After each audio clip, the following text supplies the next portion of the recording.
Miss Nahara, Miss Nahara.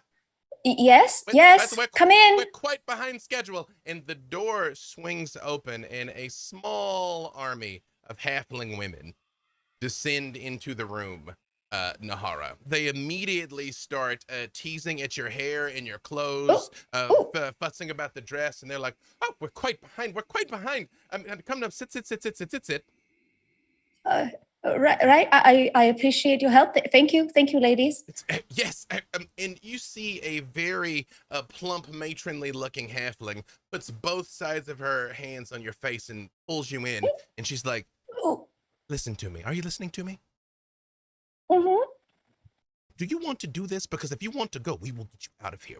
We have a system of tunnels. We have a very long and proud tradition of women standing up for themselves in Rivolus. And if this is not your wish, Uriah is a lovely man, but if you want to go, we will get out of Rivolus right now." It really warms my heart that you. Oh, Mhm. it really warms my heart that you are so protective of each other and of me. Um, but I can assure you, Uriah is a very honorable man, and I do very so wish to wed him today. Like, ah, good, good, good, good. And you see one of them takes a gold piece out and hands it to another one. Says, "You were right, Fanny. She chose the scrawny lad. I never would have believed it. I never would have Oh, oh, believed oh. it. Who'd have thought?" Uh, I don't know if scrawny is the right word that I would use. He's a very, very brave, very tall, very upstanding man. Very scrawny, outstanding man. Yes, yes, but that's fine. We love him. We love him. We love him like we raised him because we basically did. Yes. Is there anything you need ahead of the ceremony here? Of course you cannot see the groom. The groom. In fact, and she claps her hands, and you see they rush over and start drawing all the curtains to the windows. Yes. Oh, you know, I usually don't eat, but it's probably best that I have something, and that bread smells wonderful. Mm, If I may have some. yes. Bread and cheese. Meanwhile, outside, Desmond, you are outside square of Rivolus. Nearby, old Broadfoot is in the lab. You've heard so many stories about this halfling. Watching him actually prepare the meat down in the ground has been like watching a master artisan at his craft. And out of the corner of your eye, you see all the uh, curtains closing on the house that you know Nahara's in. And you hear women shouting, "Bread and cheese!" You all are near the Lake District of Rivolus, the most upper class area, actually, where although everything is still provincial, tall manor houses stand along a beautiful lake. And as described to Nahara, it is a surprisingly beautiful day.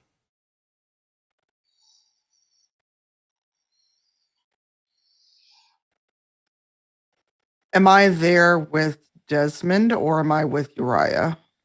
Where would you like to be? I think since I'm giving Uriah away, I might be with him to keep him calm.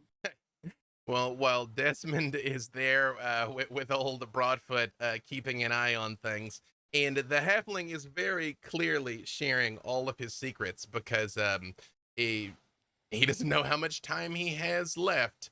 Where would Uriah be? Uriah, you know that to be here is quite an honor. You would not have expected to have access to the upper echelons of Rivolus society, where wealthy people from Ilaluk would come to vacation, and yet every door has been opened.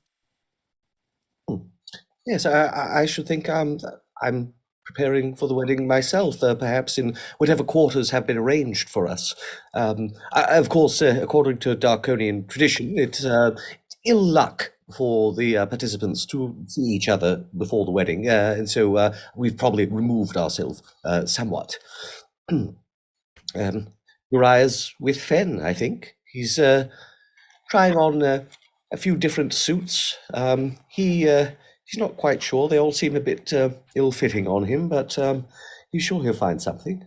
It is a very different scene where a small army of halfling women has descended on Nahara. There is really only one very stoic halfling. Clearly is a head butler from one of these grand houses. And as you try on different things, he simply looks at you and just goes, Hmm. You know, perhaps if we could just get my usual things cleaned and pressed. when he says this, the halfling just turns and looks at you, Finn, very much like, serious? It's wedding day. If we can get a tailor, we'll help him pick a suit. I suppose it's just I've never really been used to the finer things, Finn. I Unlike know. Desmond, I mean, he grew up as royalty, and I'm sure he's all used to balls and that sort of thing. I suppose I'm technically the spawn of a king, but well, I was raised by a traveling scholar. There wasn't really much stock placed in fashion. Don't worry, we'll help you pick something. Of the things that Uriah has laid out, I'll kind of like mix and match a suit that actually does fit him. You know, blacks and grays, something that looks nice. Because Fen, unlike me, knows how to dress. So, Important point of clarification, Finn, is the sword of chaos on your person. of course, While I'm not letting anyone touch that. while you're arranging the suits, in your head you hear, "What even is the point behind this? Mortals die. Why even expend the effort on such futility? We should be out looking for Vecna, or the Lich's hands were on this one. Perhaps you should simply strike him down to ensure that he is not Aslan's phylactery." Ben, you looked a little distant there. The sword of chaos still will not shut up. Oh, yes. Well, I understand that cursed artifacts tend to do that. Have you given any thought as how to perhaps separate yourself from this blade? But you want to be free from me. We're so much stronger together. I just tap the hilt. Not now. It is a day for joy. Can you give me 1 day? One. I find joy in bathing in the blood of my conquered foes. My joy to see my friend wed to his love. Can you give me 1 day, or I'm going to wrap you in a blanket and stick you in the darkest closet I can find? Promise me we will slay someone tomorrow. Sure. Tomorrow's a new day. Out loud, Uriah, you actually hear, "Good luck, Uriah. May whatever days remain in your futile mortal existence be less than meaningless." Coming from one of the most evil artifacts known to the multiverse, that's very kind of you. Now, one of the most powerful artifacts as well, yes.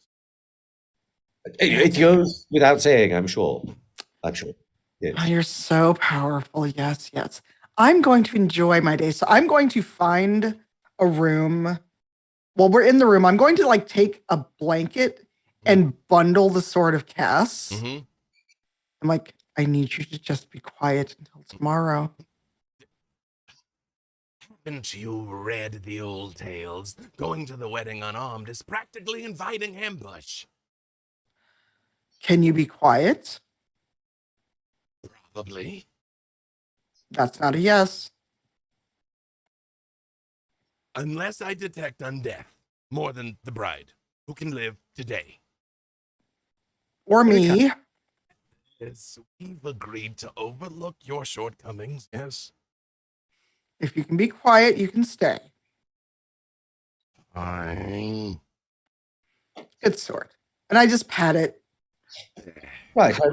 Oh, actually, but what you've picked out here is rather nice, Ben. Yes, No, thank you. I want you to look good today. Yes. Yes. So, what do you think? Hat or no?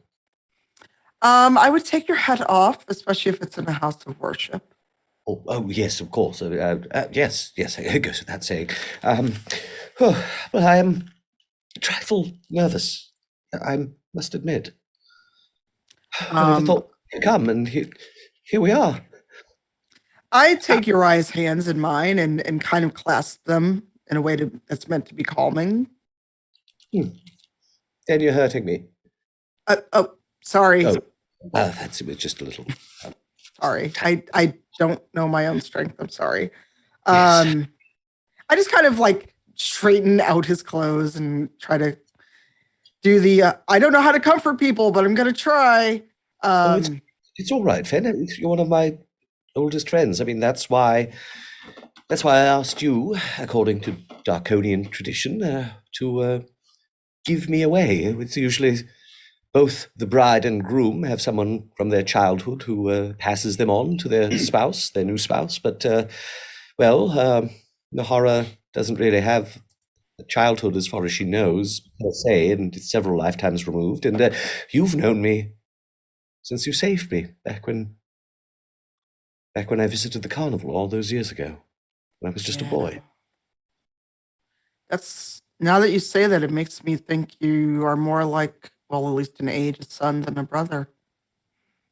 Well, I mean, we didn't see each other for quite a while, and time passes differently in different domains. And, well, I mean, let's face it, we've both spent several decades in a tank in Blutzper and suspended animation, so we're a bit closer in age now, chronologically, if not physically. All right, I'll give you that one. I just kind of dust off his shoulders, and I'm like, I'm proud of you. I don't say it often, but I'm proud of you, and I love you as a brother. Thank you. I must say, I don't feel particularly proud of how I acquitted myself in our last encounter. Aslan Rex removed me from the equation almost immediately, and all of you had to deal with him yourselves. But he's gone now. He's finally gone. Yeah. And you're still here. Yes. Yes. Aslan gone. And the Count... You know what? I'm just going to say his name. And Strahd von Zarovich gone as well. We've managed to do some good after all, haven't we? Yeah.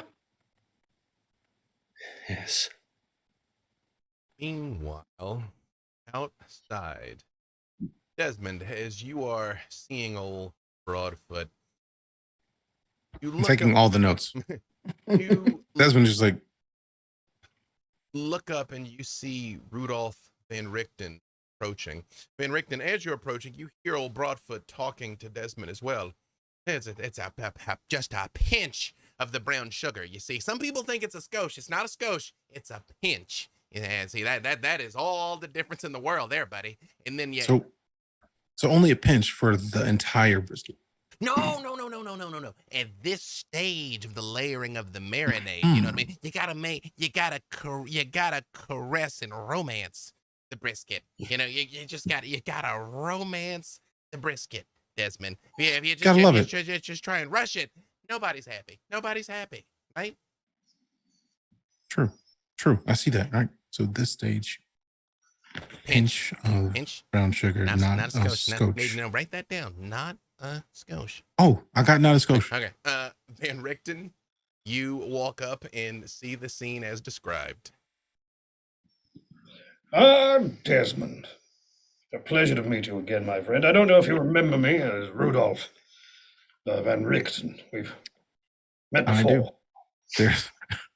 There's no way I could forget you. It is a pleasure to see you again.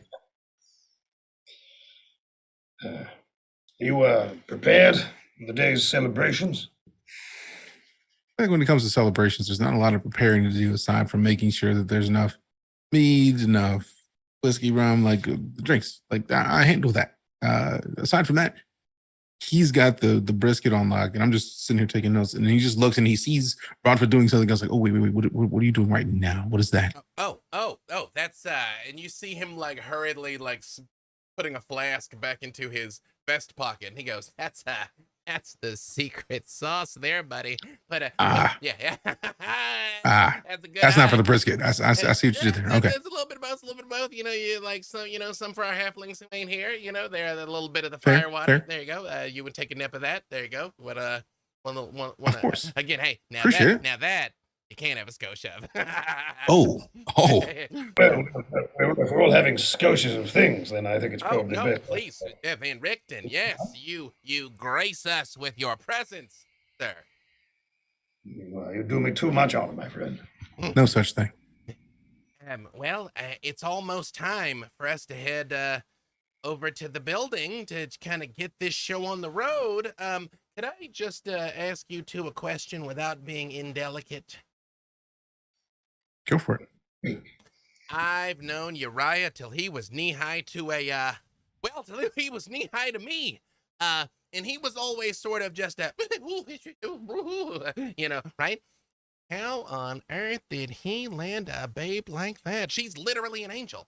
Did anybody notice that she's literally an angel? Yeah. That's who he is. Who he is attracted who she is.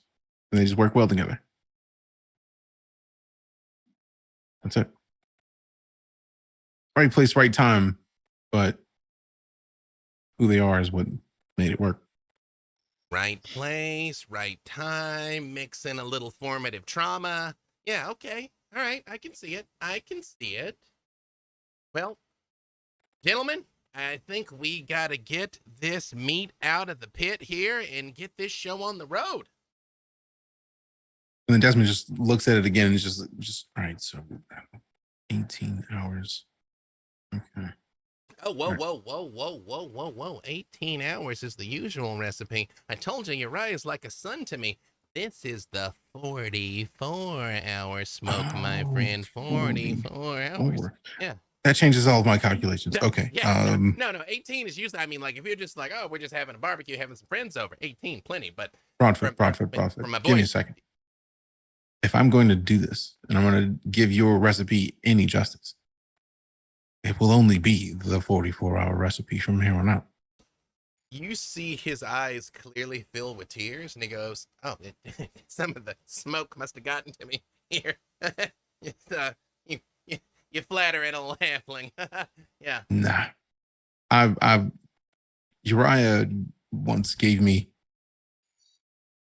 a taste of your work, and if that was the 18-hour recipe, this will be the only way I have it moving forward. There is no going back, I'm sure. So I'm here because you are essentially the best chef in regards to the turned brisket that I can imagine. And watching this is how it's made from here on out.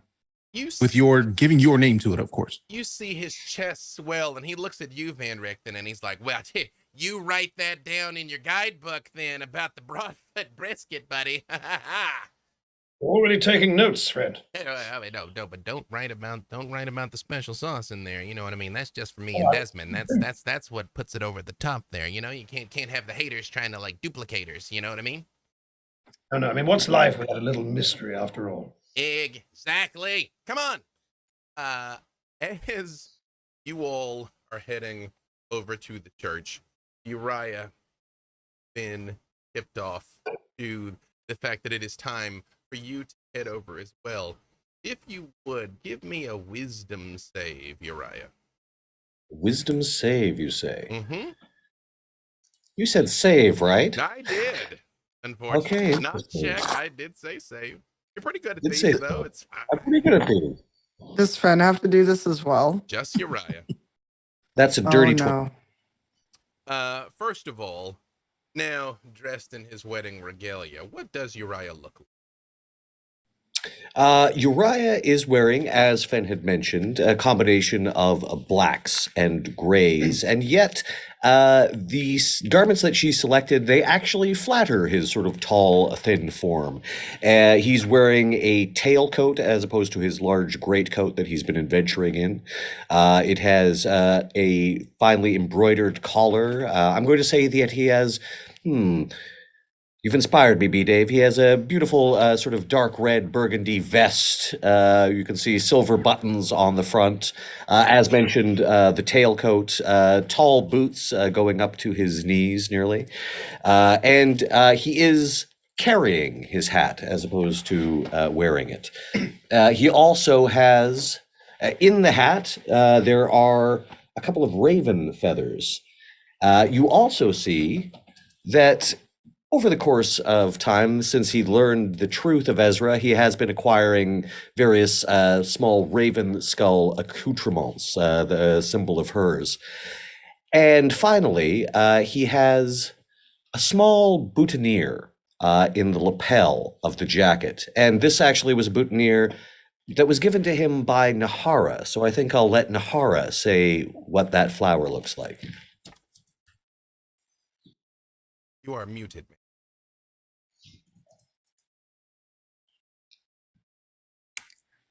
The flower is a combination of red and black roses. The main rose is red, and there are these small black roses surrounding it, and it's wrapped in this like beautiful handmade black lace. And of course, he is still wearing his holy symbol of Ezra around his neck, though it has been polished for the occasion. You know what, Finn? Go ahead and give me that wisdom save after all. You are muted. All I said was me and my big mouth. Wisdom. Luck is on my side. That is a 24. Excellent. Uriah, you and Finn are making your way out. You come outside and no one's there. The ambient hubbub that you heard, Broadfoot and Desmond chatting, even when you look next to you, Finn's gone too. Fen? Fen? What? Hey, but hey, Uriah. Yes? Uriah. Oh, hold, He wait. immediately puts his hat back on. Yes? You hear in a familiar sight is Mangada, now much larger than you remember her, lands on the ground in front of you, studded in moonstone gems all over her hide now. And she says, is today the day? I mean, every day is the day for me, but is today the day for you? Yes, my God, you made it. I do recall inviting you in a dream. I mean, most of the time I dream, it seems like I'm with you. We've had quite a few adventures, haven't we? Yeah, that thing on Sigil, man. You should probably never go there for real, because I don't know what they actually could perceive. Yes. Now, my God, correct me if I'm wrong, but we've been on quite a few adventures, sometimes with other people, but I'm not sure I really remember them. Oh, well, okay. So again, I'm working on this linear time thing. I can tell by the length of your beard, you don't have one, so we haven't done Beard Quest yet. Beard Quest is wild. Beard Quest It's a is beard wild. quest? Yeah. But no. I understand that you don't remember them. Again, when you enter into the plane of dreams, it gets a little weird about which way's up, which way's down, what's real, what isn't. But you feel this, right? And she pokes you with a claw that is easily 3 feet long, and yes, you absolutely feel it. Yes, yes, but Mangata, in any case, I'm very glad you're here, my friend. I'm glad you could share this day with us. You look so let me bring it in, man. And her head, which is the size of one of these houses now, comes down to one side, and an arm wraps around you like very gently, and gives you a squeeze. You're rather more impressive than when last we met, as I recall. It's always hard to recall meeting you, but as I say, I'm glad you're here. Oh, you said that last time. Yeah, no, it's that's okay. I just wanted to stop by on the big day. Finn's fine. You don't have to worry about. Wait, hang on a second. Where's Finn to you? Then she was just beside me. She's part of the ceremony. We Oh. were just leaving. Oh, hang on. Well, no, hold on a second. Finn, for you, you're walking along with Uriah, sort of, kind of, you realize he's sort of lost in his head for a moment. And then Mangata is just there, and Uriah's there. Ah, There. Hey! Ben, there you Yeah. are. Who's here? It's Mangata. Oh, you're uh, here. Oh, good. Got it. That's cool. Right. Yes, it's the whole non-linear perception of time thing again, I'm afraid, then. Mangata, this might be an odd question to ask someone who doesn't perceive time in a linear fashion, but do you have any news of Hildy? How she's faring in the Feywild? Oh, I mean, ask Finn. No. Okay, wait, hang on. Let me think. This is before Beard Quest. Before Beard Quest. He's great. Growing up, doing Hildy stuff. Yeah. And she's having a great time in the Feywild. Yeah, they got candied apples the size of her head there, and once she saw that, it was yeah. She's good. She still likes sweets then. Very, very glad to hear it. I wish you could be here with us today, but I understand that's not possible. Well, You're here. Well, Finn, hang on, wait a second. You get mad at me when I say things out of order. I mean, you get mad at me all the time, but that's that mess that we got into up in the frozen north in the ice place. What's the name of the place with all the ice where they have the 10 towns? What's the name of that place? I don't know. This sounds like it's from another world. Yeah. No, Finn, forget what I'm Ah. no, it's all good. Hi, hey, how you doing? Mangata. 10 Nice to meet towns? you. That's And she extends her claw to Finn. That's like a made-up name. 10 towns. Who would call a place 10 towns? it's 10 towns. I remember it. And I shake Mangata's claw, but I'm like, we've met before. Oh, okay. I mean, because, that's kind of like when I met you last time, I'd already met you before, but you were like, well, who's this dragon? Right. Okay. So we've met before, but it's Beard Quest. That's cool. Today's a big day. But hey, it's the wedding. Today's the wedding. That's good. Okay. The wedding day is good. Yeah. Mangata, what's Beard Quest? I need to know. Perhaps it's better if we don't spell out the parameters of Beard Quest. Knowing too much of the future might prove hazardous. I mean, not really. Also, if we don't set out what it is, then it can be anything. More that, because I mean, don't get me wrong, it already happened. I know exactly what happens on Beard Quest, but if I just tell you what happens on Beard Quest, what is it? You guys call it spoiler? Spoilers? Spoilers, yes, spoilers. Spoilers, yeah, right. But hey, the hatchlings send all their love. I was gonna bring them along with me, but they said something about not wanting to come to Darkon because it's an apocalyptic hellscape. I don't know what they were so scared about. It seems lovely. I mean, parts of it are nice. Yeah, so I just wanted to come and say congratulations on your big day. Thank you so much, my friend. It means a lot to have you here. Do you have a place to stay while you're in Riverless? I'm sure we could arrange a barn or something. It's just, it's probably the only sort of structure that would accommodate you. But yes, I'm sure we can set another place. The caterer will not understand, but I'll have a word, and we'll see if we can get a table for you. I may not understand linear time, but I do understand solid mass, and I am a lot of dragon, and I'm not trying to make this about me. Today's about you. It's about Nahara. Wait till you see the dress. She did this thing with her veil and I got it. I got it. No, I understand. So it's almost time. Also, hey, Van Richten, right? Like, how's that guy alive? It's something to do with a curse, really. But I mean, if he wasn't cursed, I suppose he'd be dead by now. So is that? Yeah, no. The funeral cried like a baby when we buried Van What? Richten. That's the What? No, spoilers, please. Oh, Spoilers. right. Okay. I'm going to stop talking. Okay. So, congratulations on the wedding. Hmm. All my love to Nahara. Again, the chicks, the hatchlings, they're not even hatchlings anymore. They're kind of all grown up, really. But when you saw them, they were eggs, so they're hatchlings to you.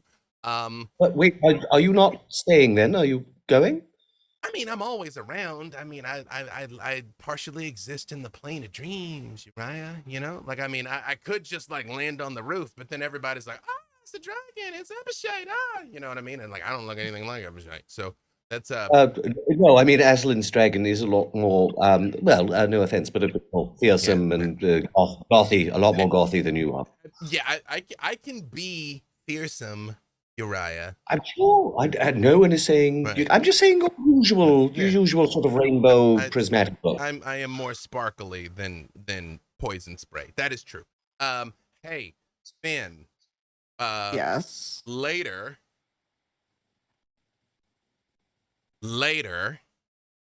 we should talk about stuff that I think you're going to want to discuss with me. That I'm not spoiling. And I just kind of look at Uriah like, is Mangata always like this? It's you've actually caught her on a good day. That's literally what you said last time. And next time. We're going to be late, and I need to give Uriah away. No, you're not going to be late because time is a linear construct. The wedding already happened, and I can assure you, wait, hang on. The wedding hasn't happened. Cool. Great. All right. I'll see you after, which for me has already happened. Okay. Bye. Yes. And Goodbye. you see everything just sort of kind of parts, and you feel distinctly like you wake up from a dream, but the two of you are just sort of standing in a clearing, and you see that same gruff sort of halfling maitre d' in front of you is like, problems, you've just stopped in your tracks. Is there anything missing, anything I might do for you? No, just saying hello to an old friend. No cold Well, feet there, are there? You'd be within your rights if you were a little nervous about entering into a lifelong matrimonial bond with a creature that may be functionally immortal. You realize you will get old and worn and gray, and I slap a hand over his mouth. she'll still be young and I slap a hand. Enough of that. Stop. Stop talking. and Lead I us kind to of where we need to go. like, I don't know what it is with the halflings around here, but none of them seem to like marriage very much. I'm going to leave that alone.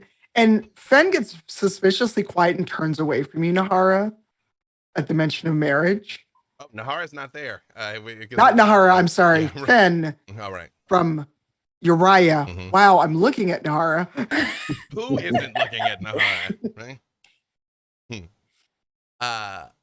As you all make it in, it is in a chapel that is standing next to the largest manor house here on the river, or on the lake, rather.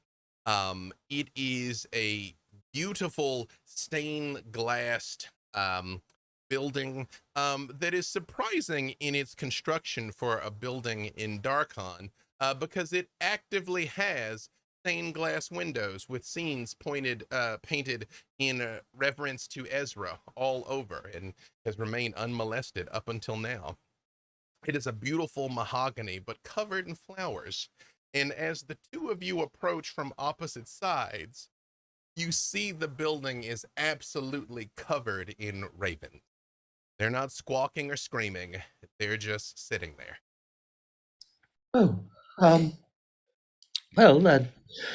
knowing what I know now, I'd say that's a good omen. Yes. It seems your queen has given you her blessing.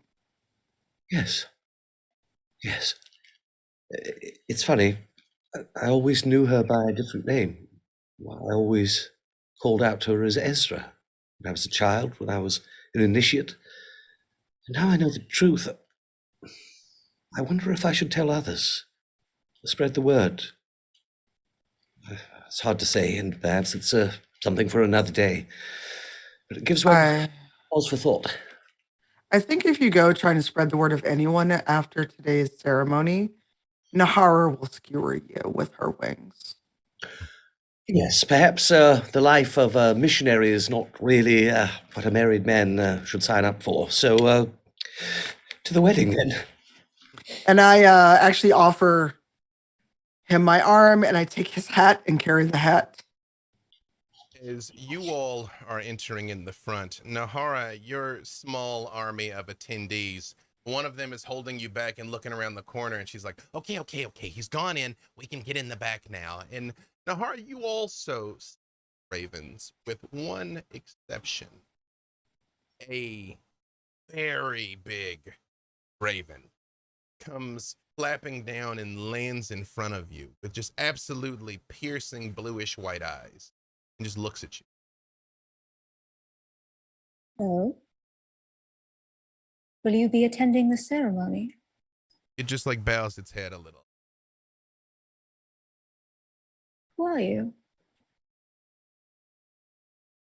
It sort of flits towards you right near your feet and looks up at you very expectantly, and then it looks down and it looks at you and looks down again and looks. Does speak with animals work on this? Would you like to try? I would. You realize that is not an animal, but you get the distinct impression it wants you to bend down. Bend down. Mhm. All right. And I do so. As you do, you see it looks up, and as your wings come within reach, it starts very gently preening your wings, like it would preen its own wing. But as it does, your jet black wings start to turn a very fluffy white. Oh.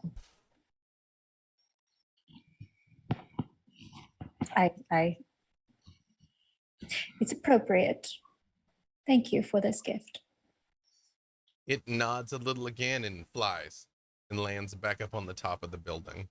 Before you enter in here, what does Nahara look like? Nahara has on this, it's a sweetheart lined white wedding dress that's corseted at the top and then bells out with a very long train. And to those familiar with it, they would know that it is this very fine hand-sewn, hand-embroidered Barovian lace that's very unique to that region. And hidden within the petticoats of this big belled out skirt is tucked into it is the black feather that I got on the very first day that I met my friends and my love. And while it wouldn't be visible to the eye if anybody saw, there are pockets. And in that pocket is a gold necklace with a ruby pendant that was cut into the shape of a heart. And it's inlaid, it's embedded in this setting where there are gold wings wrapped around the outsides of this heart. And it was the only possession that Nahara had from the very first day of this life. And in the other pocket is her Taroka deck. And she's wearing a white veil that's very long to match her train, with this halo crown, a little similar to the one of the stars that kind of hover above her head, but similar in the fashion that she would normally wear. And there's something about this dress that was imbued with a little bit of magic that Nahara only realized once she wore it, that she's thinking it might have been from Granny, but she's not sure. But when she put on this dress, you can see little flickers of starlight as she moves within this gown, as though it were beaded, but there's no beading. It is pure lace, but there are little flickers of light as she moves. As you both enter in to this chapel through opposite ends, as your eyes scan the crowd, you see a number of familiar faces. You see Jennifer and Laurie Weathermay Foxgrove, much older with their long gray hair braided, but their eyes are still very sharp. Laurie still has a dress sword at her hip, and Jennifer still has her bandolier of potions and daggers at hers. You see Lucio, the Vistani, and a number of other Vistani there in the crowd. It just people that you've encountered along your travels that have come from far and wide to be here. And on the very front row, you see Ferran Zalhona. Ah, well, well. Good to see all of you. Congratulations, nephew. And question is, I assume Nahara has not entered yet, or has she? Yes, they're coming in from kind of opposite directions to meet at the middle where Van Richten already is. And he just sort of also bows to Nahara as she comes in, and then also acknowledges Fen, who he is the patron of, as a matter of fact, and gives the old just a little salute to Desmond as well, greeting everyone as they pass. As Desmond and Finn make their way to the seats, and Nahara and Uriah make it up to the altar where Van Richten stands, looking like a very proud father. Ceremony begins.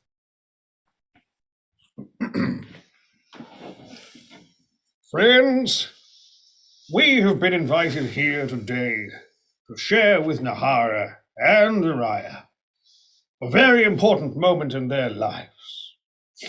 In the time that they have been together, their love and understanding of each other has grown and matured. Now, they have decided to live their lives together as husband and wife. Who here gives this man to this woman and blesses their love? I do. And I walk up to both Uriah and Nahara and place their hands together. It is my honor, my privilege to give you to your wife. May you be, you're welcome, Nahara. May all your days be beautiful, bright, and full of joy and love. And if either of you harms the other, I will come visit you. Be well, my friends. And I step back. Uriah and Nahara, this is a special day for both of you. Dave, you were going to say something? We have come together as a family and friends to acknowledge that love truly conquers all things. Love overcomes great obstacles and transcends time, distance, and space. That love has brought you here today, and we rejoice with it and also with you. Now, a wise man once said, the beginning of love is to let those that we love be perfectly themselves, not to twist them to fit to our own image. Otherwise, we love only the reflection of ourselves that we would see in them. Now, marriage should not be entered into lightly, but thoughtfully. With it are both deep joys and responsibilities. Please remember that your miracle lies in the path you have chosen together. Enter into marriage, knowing that the true magic of love is not to avoid changes, but to navigate them successfully. Commit to the miracle of making each day work together, for no human ties are more important or more tender. Since it is your intention to enter in to marry, I ask you, Lord Uriah, If it is truly thy desire to become one with this woman, present unto her a symbol of thy pledge and token of thy love. Uriah beckons to Fen, who brings over for the hat, and he pulls the raven feather from it. I offer this. Uriah, as you walk forward with this, you also see that gruff halfling holds up your mace, which has been polished, gleaming, nicer than it's ever looked. And around the handle, you also see a ring. And Nahara, you look and you see your halfling attendants. One of them is holding a large golden cup. Just looks at you and smiles. But yes, please proceed, Uriah, as he stands next to you, your mace prepared. This feather, found on that night outside the House of Lament, this is the token I offer. For it is when our time together began. And here, a ring. Am I doing my vows yet, or is this? Not quite. Oh yet, yes, sir. okay, of course. And a ring as well, and it's on my mace. I know I've found great comfort in clutching that mace to myself. May it offer you comfort as well. But also feel free to clutch me. I didn't write this bit. I just have my prepared vows come later. I'll stop talking now. Thank you, Uriah. Nahara takes the chalice. You see, as you reach for the chalice, you see the halfling woman turns slightly. She doesn't give it to you. She goes, "Not yet, honey. Not yet. Oh. It's an old Darkonian. Take the ring. Okay. Okay. And Nahara will take the ring. Lady Nahara, you are the most gracious and lovely one that Lord Uriah has ever seen, for he understands the essence of thy true self. The beauty which radiates around thee can only be rivaled by the beauty which radiates from within thee. The pledge of his sword is a pledge of his soul. It's a point of order. It's a mace. It's a mace. My apologies. The pledge of his mace is a pledge of his soul. It is his prowess, his fire, his passion, his strength and courage. It is his ability to protect, defend, and care for thee. Now, Nahara, if you would kindly repeat after me. And when he says this, the halfling pulls the handle for the mace out for you to take it, Nahara. And I do take it. I accept the pledge of thy blade. I accept the pledge of thy blade. Is it all right that it's not a blade? That it's should we say Allow me to- cudgel no, quite club? right, quite Blunt Give me- blunt instrument. give me a pen. Asterisk. My apologies, Nahara. We should have gone over this before, shouldn't we? Well, yeah, we should have taken the damn sword. I knew we should have had a wedding rehearsal. We should have. I accept the pledge of thy blunt instrument. I accept the pledge of thy blunt instrument And the eternal promise of this wedding band. and the eternal promise of this wedding band. Now, if you take the sword, if you take the mace from the groom and knight him, please. I dub thee my husband. Is that It's right? another repeat after me scenario. Sorry, I paused for a breath. If you repeat after me. Oh, For the boy thou were, for the boy thou were, and for the man thou art, and for the man thou art, and for the husband thou shalt be to me. and for the husband thou shalt be to me. I do choose you to be mine own. I do choose you to be mine own. And if you pass the mace back to him, please. Oh, right. Now, Uriah, Yes, I understand you have prepared your own vows. I have. Well, now would be the time, my boy. Thank you, Doctor. Nahara, When I first cast my eyes upon you outside the House of Lament, what feels to me like many months ago, though chronologically I suppose it's actually been several decades ago, but subjectively only several months, though sometimes it feels like yesterday. But in any case, I digress. When I cast my eyes upon you, I could never have imagined that I would be worthy of the love of what seemed to me a celestial descended from the seven heavens. When I stood with you in the crypts of Castle Ravenloft and watched you dispatch the Devil Strahd,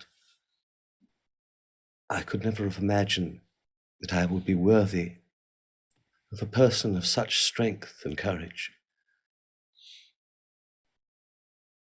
And when I stood before the Raven Queen herself, to place me at ease, she adopted the form of one that I trusted, one that I loved above all. She wore your face,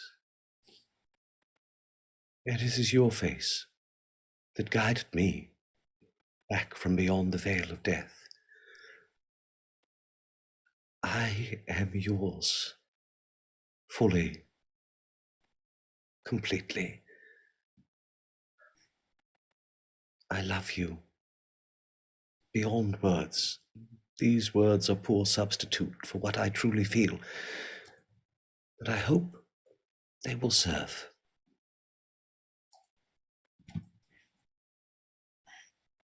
Do I go now?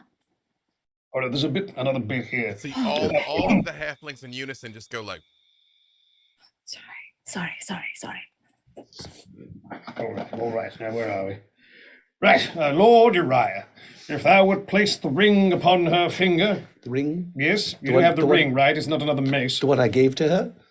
It was on the mace when they... Well, yes, now put it on a damn finger, boy. Right. Oh, Yes. yes, of course. Yes.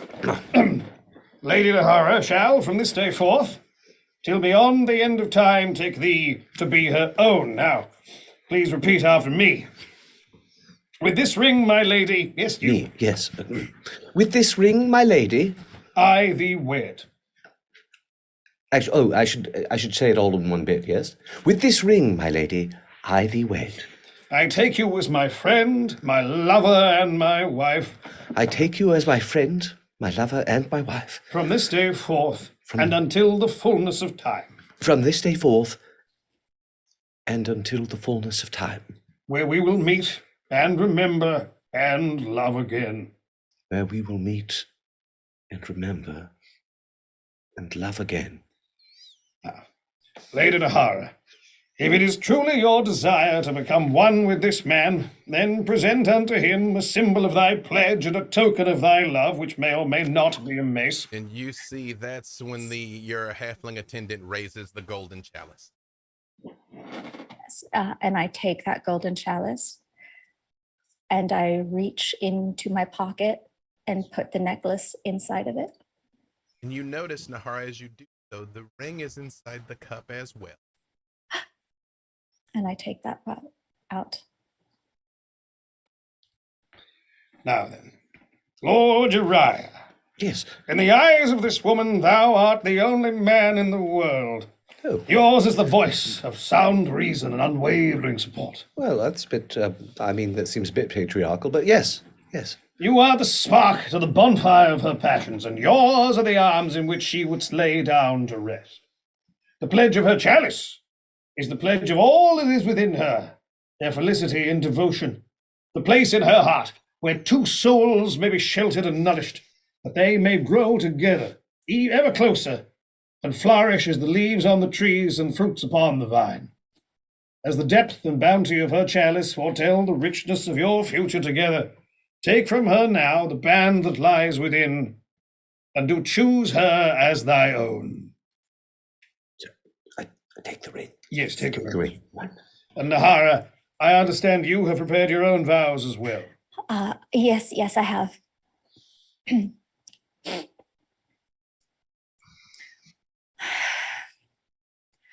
Uriah,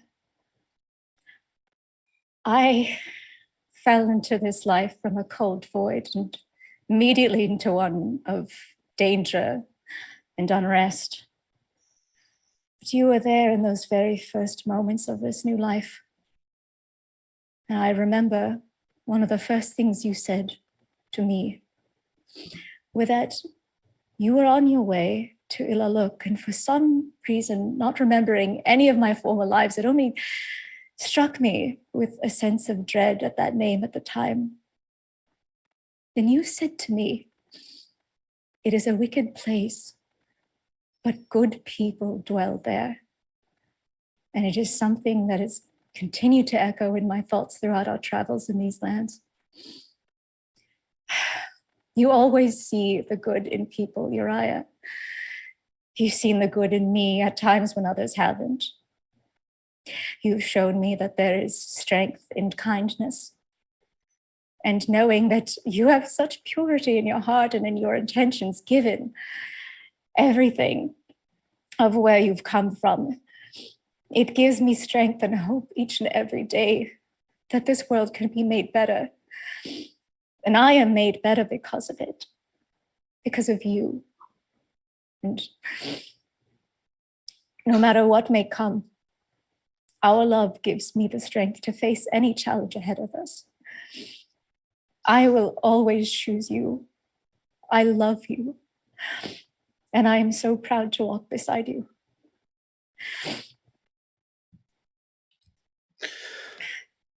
Excellent. Now, Yes? repeat after me. Me? I believe so, yes. Yes. I accept the pledge of your chalice I accept the pledge of your chalice and the eternal promise of this wedding band.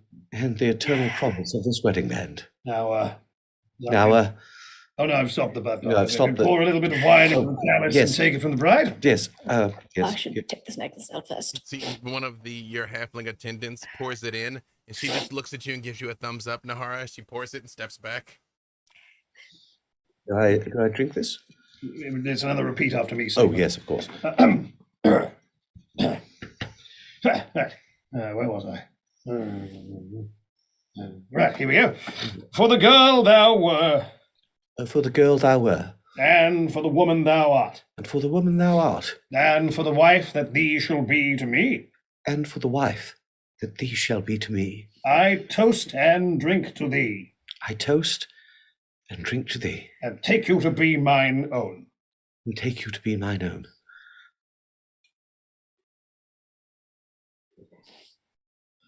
Now, if you'd pass the chalice back to the young lady and Of course, yes. Ahead of myself. Oh, that's right. Lady Nahar, if thou would place this ring upon the finger of Lord Uriah, Yes. Thank you. who shall, from this day forth till beyond the end of time, take you to be his own. And Nahar, if you would repeat after me. With this ring, my lord, I thee wed. With this ring, my lord, I thee wed. I take you to be my friend, my lover, and my husband. I take you to be my friend, my lover, and my husband. From this day forth and until the fullness of time, From this day forth and until the fullness of time, where we will meet and remember and love again. where we will meet and remember and love again. Now, Nahara and Uriah, together as you light this candle of unity, you symbolize the flames of your own individual selves, joining to ignite the partnership of marriage. You also bring warmth, strength, and wisdom of your family's fires, kindling for your own. You see, And Uriah, oh, sorry. as Van Richten says this, the grumbly attendant for you, Uriah, comes forward with a very large candle with two flaming sticks next to it, and you can see his eyes are ringed red with tears, but still very like, yes, please continue. As Uriah and Nahara, your flames are separate, yet they feed the same fire. From this day onward, may you bask in the beauty of the light of your love. May its light shine bright and steady upon your path together, and may its heat keep you warm through all the days of your lives and beyond. As we stand before this eternal light of love, I ask the two intended that they join your right hands. Yes? Uriah and Nahara, from this day forward you will share each other's pains and seek to alleviate them. And so the binding is made. And when he says the binding is made, you see all of the halflings come together, and one of them wraps a cord around your hand, gently tying it. And the candle hasn't been lit yet, I assume, yes? Has the candle yet been lit? Don't believe Yes. we're at the actual candlelight. Are we at the candlelight? Oh, well, as it is lit, I, of course, turn to Desmond, and as a Darkonian best man, he is carrying the tinderbox. You have the tinderbox, don't you? Somewhere around here. Give me a sec. Sorry. Tinderbox is very important. Desmond, I have it right here. you have There you go. Here. Oh, good. Oh, we've got the tinderbox. Right, we'll stand by to light up the candle. Where was I? Sorry. No, very well, these things happen. Oh, right. All right, there's a couple more of these bindings. Oh, yes.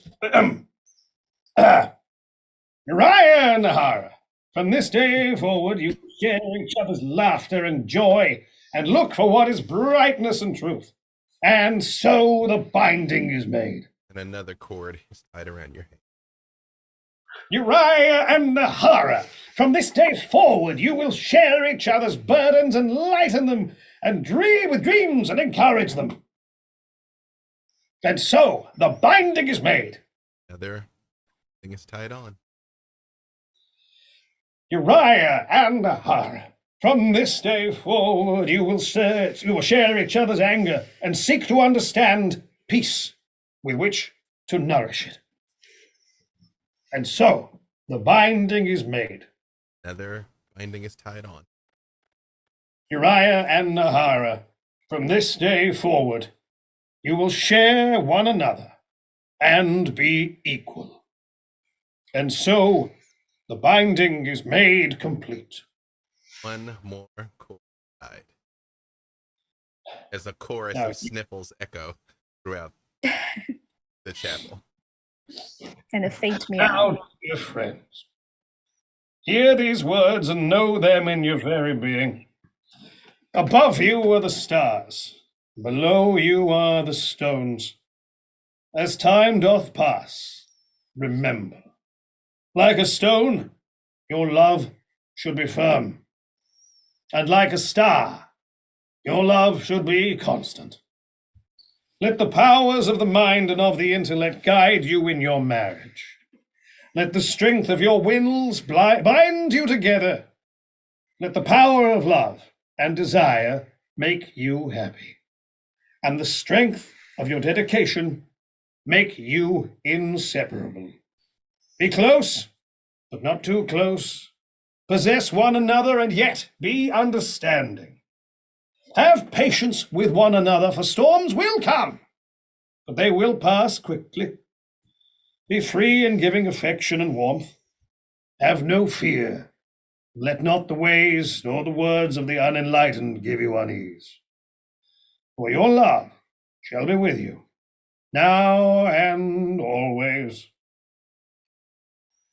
For as much as you, Uriah, and you, Nahara, have openly declared your wishes to be united in marriage, and in the presence of these good witnesses you have pledged to love each other, and have confirmed the same by joining hands, exchanging rings, and declaring your vows in a mace. I now pronounce that you are husband and wife. You may now kiss the bride, and you, miss, may now kiss the husband. And she plants one on him. He kisses her back and Oh, embraces. Good gentles all, I am honored to give you Mr. and Mrs. Uriah and Nahara Macorba. Yeah. Thank you. Thank you, everyone. I'm very, very happy. As your hands are still gently bound and you raise them to a chorus of ravenous applause, Desmond and Finn, what do the two of you say? I've had a chance to speak first, so I will turn to Desmond. I don't know how long it's been because time is weird here. But what I do know for sure and for certain is that this is meant to be. The two of you deserve one another. And with all that we've been through, we deserve all the joy that we can have. Every moment of it, cherish it. And the squabbles, throw them away. Also, I hope you don't have that brain around here somewhere. Like that just would be a little too much. But Oh, no, I think he's long gone. I think he's Blitzburg, probably. But hopefully, thank you. Thank you, Desmond. You're Thank awesome. you. so And much. this is the highlight of our journey, in my opinion. May there be many more good days together. And I will very much give a big hug to Fen and to Desmond. To Nahara, well, and also to Uriah, I take Nahara's hand gently. I'm honored to know you, proud to call you friend, and if I may be so bold to call you sister. You have the heart of someone I care for deeply, that I love as a sibling, that we have all saved and shed blood together. We've brought him back from the abyss. And I'm glad for the joy that you two have in each other in this moment. I'm glad that we were here to witness it and for trusting us to give you both away. Thank you, Finn. Thank you, Fen. For the record, I wasn't in the abyss. Evil people go there. I was in.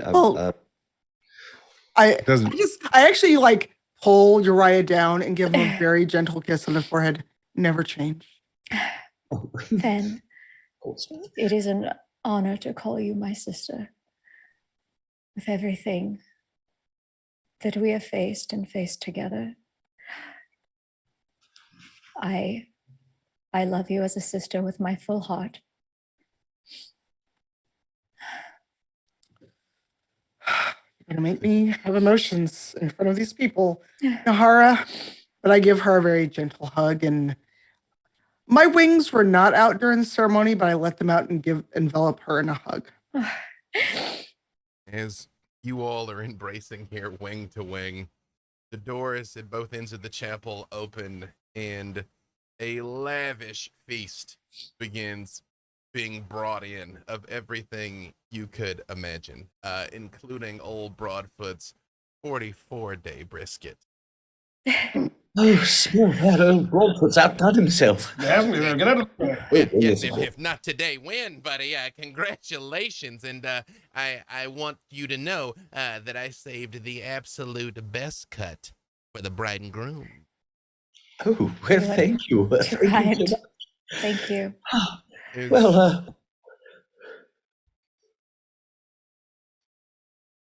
I was just going to say, my heart is full to be here with my love and my friends, surrounded by those who I've loved all my life. I am very glad that we could do this in Riverless. As the wedding progresses seamlessly into a banquet, in keeping with Draconian tradition, the chairs being moved out of the way and tables set up so that everyone could eat here in the chapel, the reception goes deep into the night. There is carousing, in singing, in drink, in song, and it is a truly, truly joyous occasion. Until Some time has passed. You could have just stopped there. You could have True. ended True that fact. sentence. I could have. You coulda. That was plenty. For the record, I could just go to break right now, but I'm not a monster. So let us resolve what happens.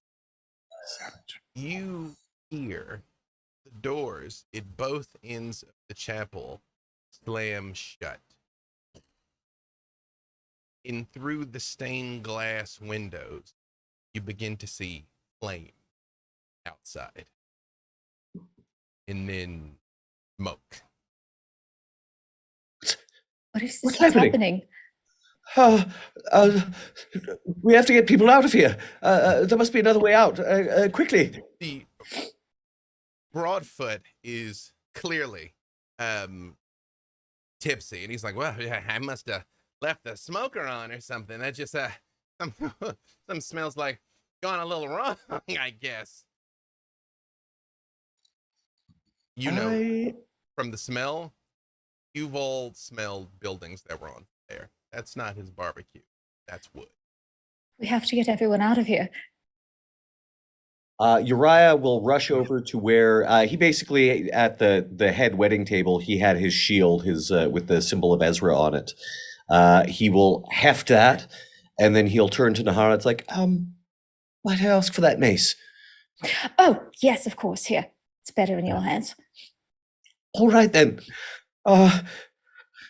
We've got to help everyone. As you say this, you see sheets of flame begin going up the outside of the building, and everyone inside knows exactly what this is. Panic starts to spread, but you realize you know that the people of Rivelis are made of sterner stuff, Uriah. And although they clearly are panicked, it's not chaos. They very much go into what do we do?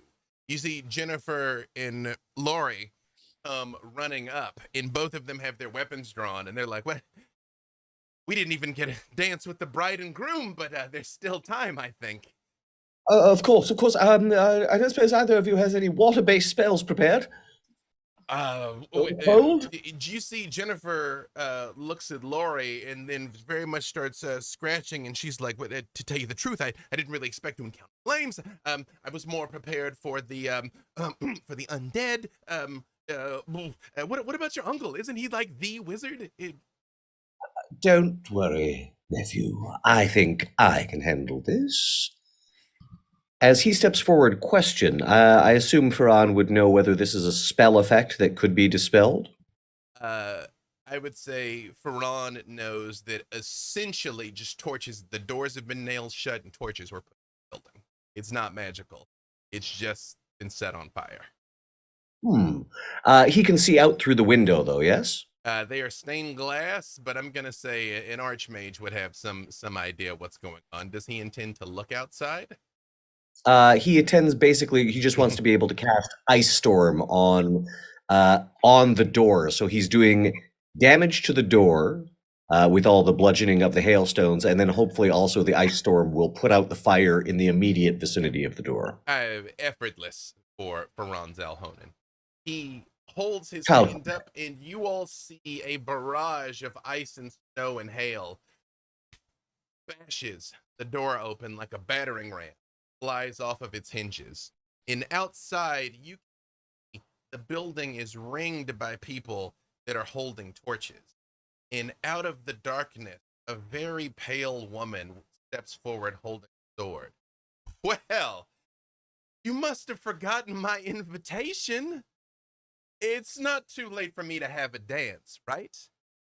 As Baron Metis smiles and bares her fangs at you.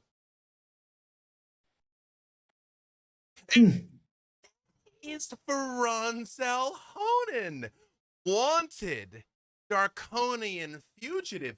It seems like they were hiding him. I am quite afraid. That means that all of you have aided and abetted a fugitive.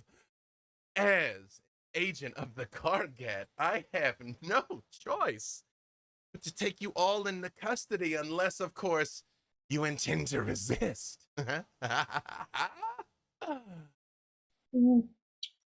Well, I'm afraid, Hal, have to ask my bride. Darling, do you feel like resisting? Oh, yes. Resist it is, Baron. You see every halfling in the place begin producing like folding knives, breaking legs off of tables. Everyone, Van Richten also is preparing himself.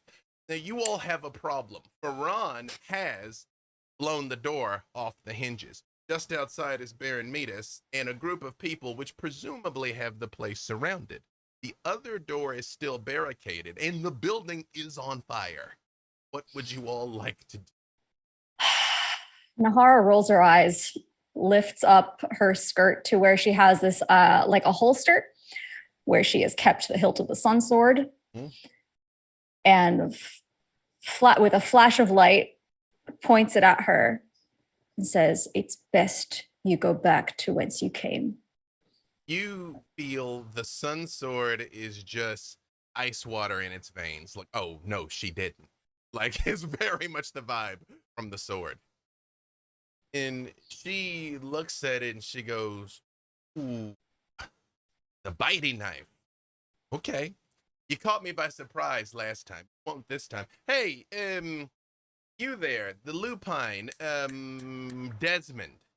Hey, there's plenty of upward mobility in the Kargad. You don't have to die here. You might still be of use. The rest of them, not so much. But, you know, if you want to join the winning team, I'm looking for a +1. Without saying a word, Desmond looks beneath where she's standing and casts daylight. Excellent. Well, What sort of save is daylight for the record? Daylight is. Let me see where it says it because I'm not even sure. is Uh, there a just- save for It's daylight? a wait. third level. right. It doesn't really. I don't see anything that says save. Here's that it doesn't. It just makes the light. However, and this is just like chill touch being neither chill nor touch, daylight isn't actually daylight. It's bright light. It's not Well, actual tell you what. sunlight. Sorry? Tell you what, Uriah will follow that daylight up with dawn, which is actual sunlight centered on the Baron and her minions. As I love you so much. the light comes up under her feet there, Desmond, she looks down at it and she looks at you and she's like, "You didn't think I would," ow, as the sunlight comes down on her. Now, does that have a save there, what you're casting? Yes, it does. Hold on one second.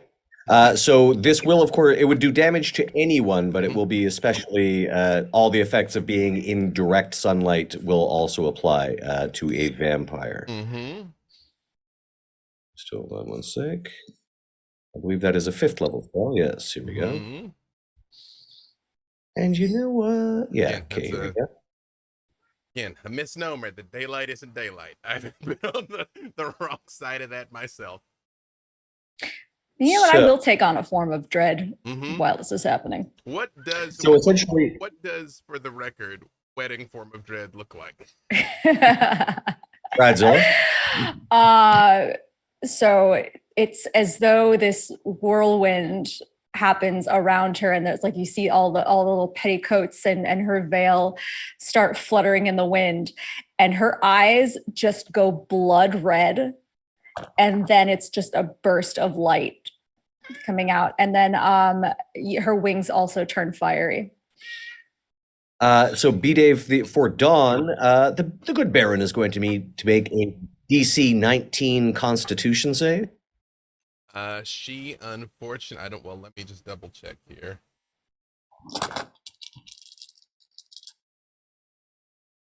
I don't believe she is con, you say? Sorry? DC 19 Con. She does not make it. Very well. She will take all of this damage then. That is 19, 26, 31 points of radiant damage. In addition, while I maintain this concentration, she's basically standing in direct sunlight. So in addition to that damage that anyone would take, she'll take all the damage that a vampire standing in the noonday sun would take. You which I see think will be on their stat sheet. her pale flesh begins to bubble and blister instantly, and she just yells, "Kill them! Kill them all!" And the Sword of Cass yells, "Yes, kill them all!" And what would you like to do? I'm in a bonus action form of dread Mhm. because I dressed up for today. I'm real annoyed that I had to form a dread in my nice clothes. You know, I didn't ask what Finn looked like today. Let's get it both pre and post Form of Dread. Pre-form of dread, Fen is in a brocade coat, leather trews, and nice gloves. And she also, was wearing good boots that are thigh-high boots that have buckles all up the front. And post form of dread, it's like she became Neo in the Matrix and her wings popped out. And there was just like fiery redness instead of the usual purple that shades her wings. And she looks like if Desmond was a hellhound. She looks kind of like a werewolf with wings in her dread form. Um, and since the Sword of Chaos wants to talk a lot, she just unsheathes it and basically makes a beeline straight for our hurting vampire while she is affected by sunlight, actual sunlight, and Uriah's spell. You hear, Yeah, and I should mention that the radius of the spell, it's sort of behind her so that someone could run up to her and hit her with a sword without being in the direct damaging. right.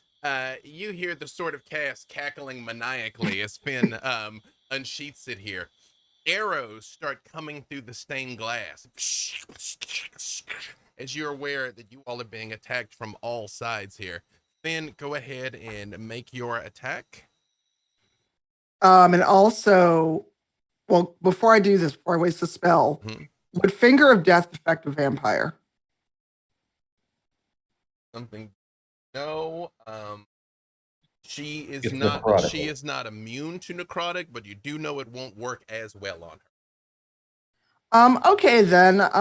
In addition to my attacks, I'm also doing Call Lightning as I attack her. Well, you gotta do one or the other. Oh, I can't do both. Yeah. I get 2 attacks. Right. Is Yeah. that It's the attack action though. all right? Well then, then I'm just gonna do 2 attacks. So I don't waste a spell. The first one's a 20. Oh, shut up. First one's a 22. You like it.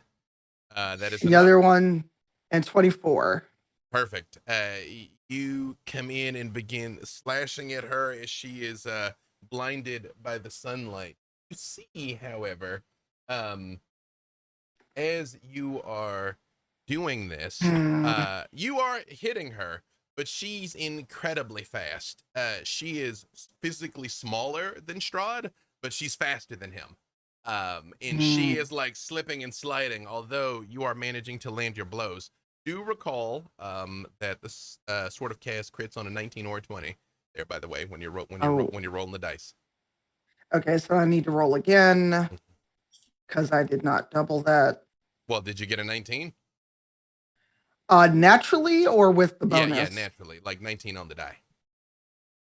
No. Okay, all right, cool. Yes, give me your damage when you've got it here.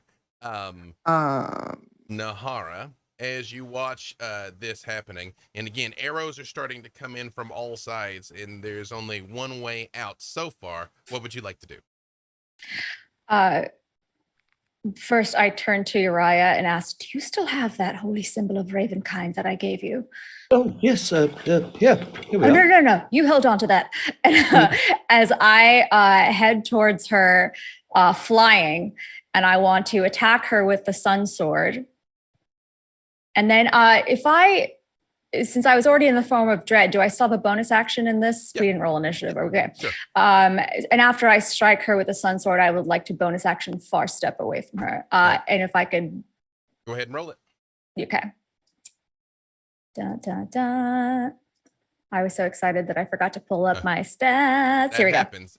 Desmond, while Nahara and Finn both have lunged forward and are attacking Baron Metis, what does Desmond do? I was gonna do a thing, but it's not a good idea per se. You know, but that doesn't mean you Desmond's shouldn't do it. oh no, I can see already that if I can see why it would be a bad idea, Okay. it would not work all that well. Desmond casts Hunter's Mark Mhm. on the Baron Mm-hmm. because reasons. Mm-hmm. Perfect. And then there's another thing I wanted to do. Where is it hiding?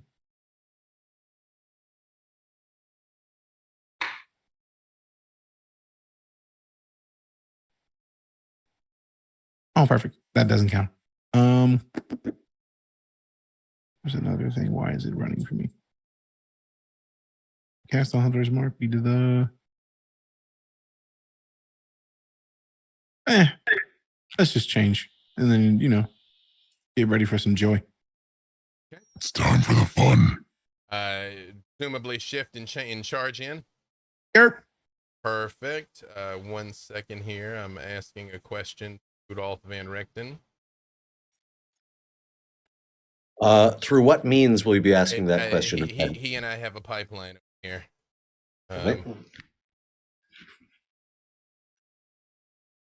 Perfect. Rudolph the Boss Van Richten. Uriah is, again, you see your friends rushing out towards Baron Metis. And you know how fearsome they are, but she doesn't seem afraid, and her attendees are completely ignoring them. While arrows are flying in through the windows. Van Richten, I believe you wanted to do something? Yes, if that's all right. Absolutely. As these arrows are flying in through the windows, just upend a table to give people some shelter, and then step out behind the good people who are defending this church. Raise a crossbow, take aim, and simply cry, "You shall not fuck with us!" That was a one. That was a one. That was our one. We get the one. That was our one. If not now, when? Exactly. Yes. What are you going to do? Fire me? Uriah, if you would, give me perception with advantage. Actually, give me either a wisdom check or perception, whichever is higher for you. Uriah has various feats and whatnot. He gets a plus 11 to perception. Got it. And yeah, so I'm going to go with the perception with advantage, you said? Yep. So that is a total of 27. You see Finn, Desmond, Nahara all over Metis. The sword of Cass, the sunblade, like biting deeply into her undead flesh. And although she's wounded, she just seems like she likes it. Like she's just seems more and more excited. And she's also in direct sunlight, taking constant damage. She's burning. You're watching her burn. Like, I mean, her skin is bubbling and blistered. She's just a psychopath. She should certainly not be as much trouble as Strad von Zarovich, and yet she's taking these blows quite easily. However, Uriah, you notice something else. Now that the stained glass is broken, and what you can see that just all around you, agents of the Kargat, dark hooded figures. You can't make out their race or gender, are just idly firing crossbow bolt after crossbow bolt into place. And the halflings are taking cover as the flames are sweeping up the building. But as you look out past lake, you realize the lake isn't there. Those tears that you saw in the sky in Illa Look have begun ripping through the scenery of Rivelis. As you look out around you, huge swaths of oblivion have begun ripping through the landscape, and you can actually see chunks of the land flying away, similar to how they were floating in nothingness in Clore. Oh no, this isn't good at all. As Ferran Zalhonen strides up besides Uriah and casts chain lightning on the Baron, and I guess up to 4 of her. That'll be a DC 21 save for them on deck. Perfect. Van Richten, you also notice this as Uriah is sort of looking out the windows. You also see Darkon is literally falling apart around you. Oh no. That is 42 points of lightning damage to the Baron and the 3 of her flunkies that are closest. Mm-hmm. And when Van Richten says, "Oh no," Zalhonen also looks up and goes, "That's not good. That's not good at all." No, Uriah. Darkon cannot exist without its Dark Lord. Uncle Aslan is Doctor, gone. what do you mean? Yes, he's gone. We stopped him. Darkon is Aslan in all intents and purposes. The place can't be in his absence. And it's all for nothing. You all hear as Van Richten yells this at the top of his lungs, and Metis is standing there fighting the 3 of you and looks up again. You all have injured her significantly, and she says, "I will rule Darkon, and I will restore order just as soon as we're done here." Can I state how significantly? I don't think we resolved my. I have the damage here. You did? Yeah, Okay. I have Cool. I have the word here in the Zoom chat. Yes, you're Got right. They're right. It's what we feared. It's what we feared all along. Aslan was the linchpin holding this place together, and even though he's abandoned his throne with his destruction, it's just there's nothing holding it together. It's all. What can we do? Surely there must be something. Uriah turns to Ferran Zalhonen. There is only one answer, isn't there? One answer, yes, Uriah. I did not want this for you. I don't want it for myself. And you see a crackle of energy surrounding the golden dragon skull pendant that Ferran Zalhonen wears around his neck. The same pendant that so long ago he had you all retrieve for him. And you see this thin line of energy snake towards Uriah and envelop him. As his face slowly changes. Yes, and now you see. I was free of you. You were. But then I received an invitation. And here I am. You destroyed my physical form. But my phylactery, well, we all know who was taking care of that. And why? Because he feared he too would cease to exist without it. Isn't that right, Zalhonen? I did what I did to ensure my own existence. Cannot blame me for that. Can't they? It looks as though all your work was for nothing. Not for nothing. We got you here. Back to Darkon. And now you're contained within me, aren't you? And I am calling the shots. Don't be a fool. Flee while you can, with your bride.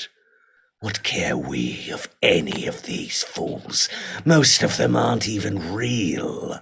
Soulless husks, all across the length and breadth of Darkon. No. Nahara, I'm so sorry. I wanted a life together.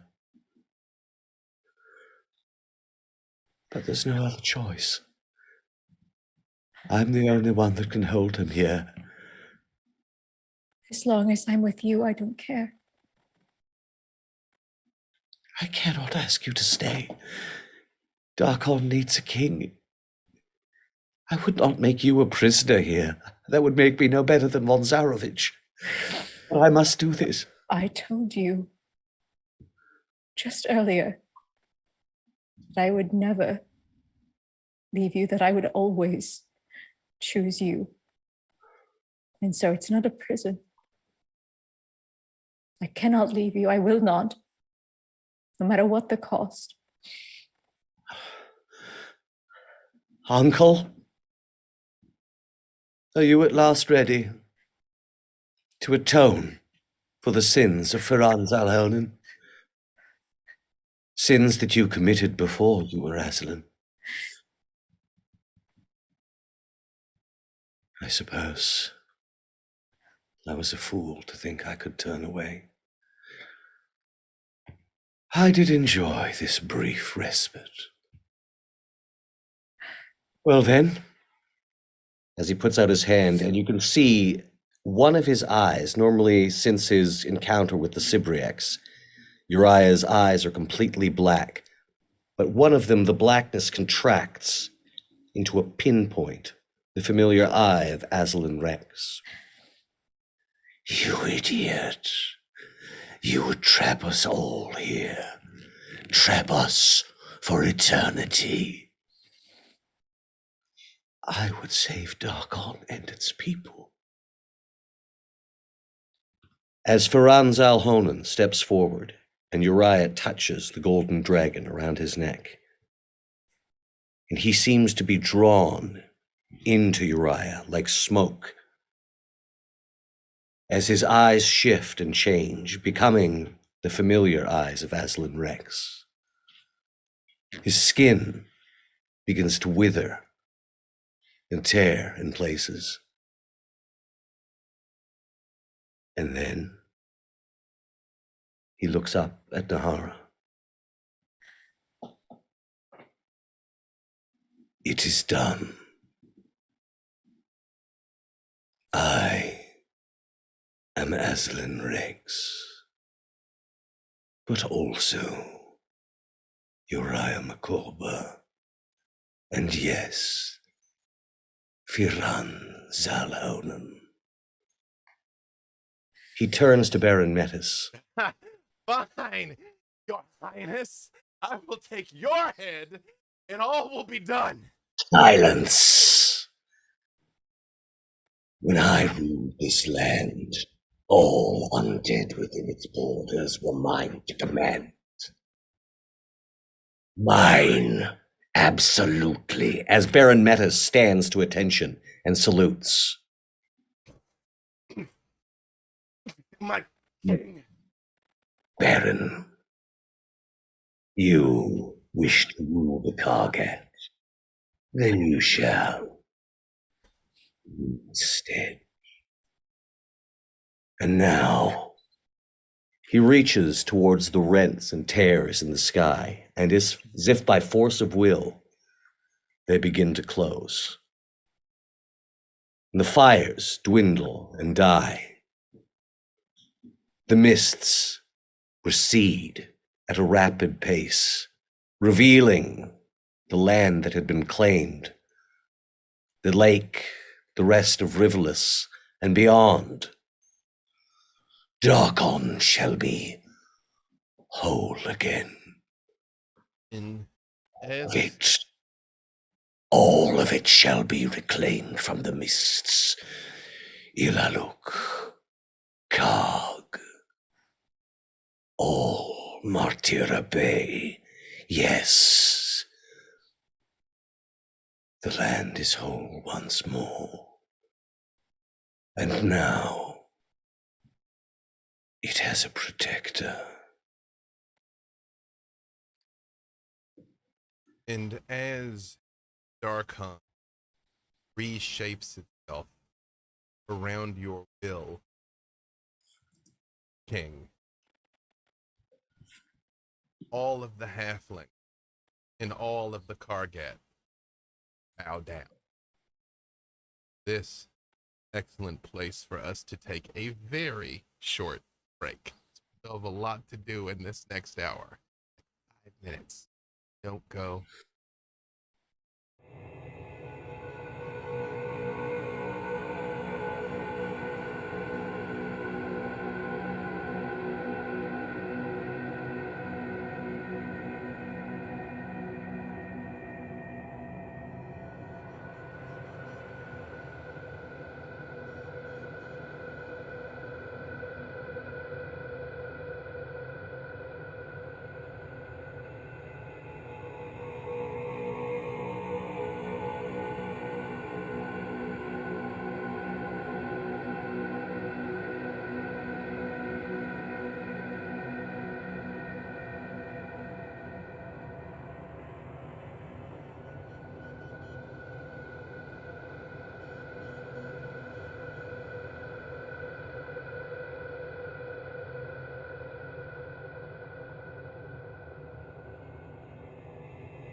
Desmond.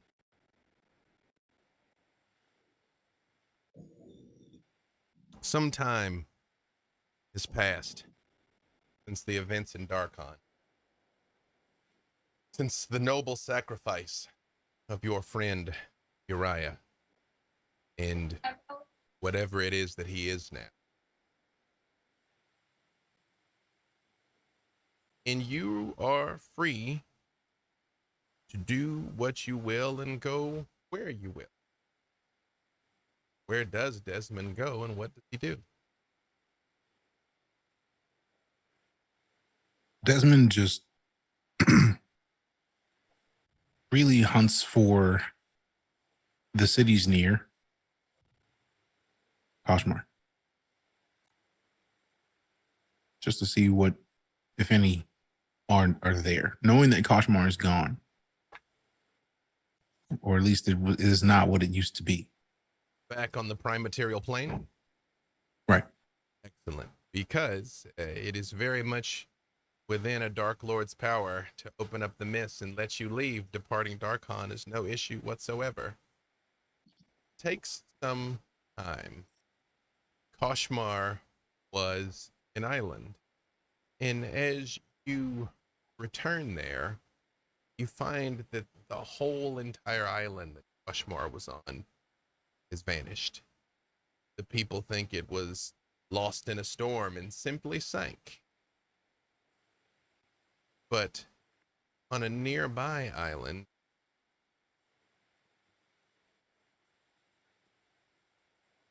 you come across the trail of a fisherman that everyone says bears a striking resemblance to you.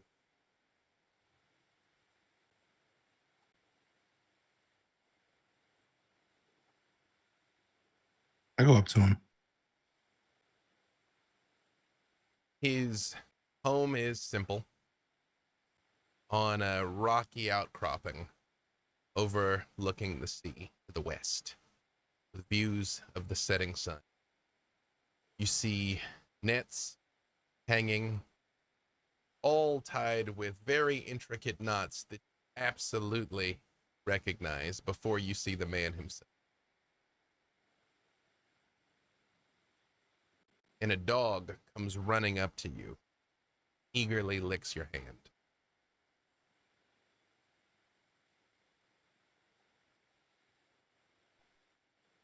What's your name?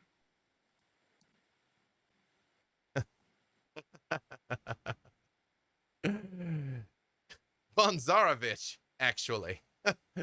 You see your brother Armand come out. He's got a thick, full beard, lightly peppered, long dreads that hang even lower than yours now, with some salt sprinkled through them. His skin is dark, man that has been out in the sun, but he looks good. He just looks at you and he's like, wasn't 50 years.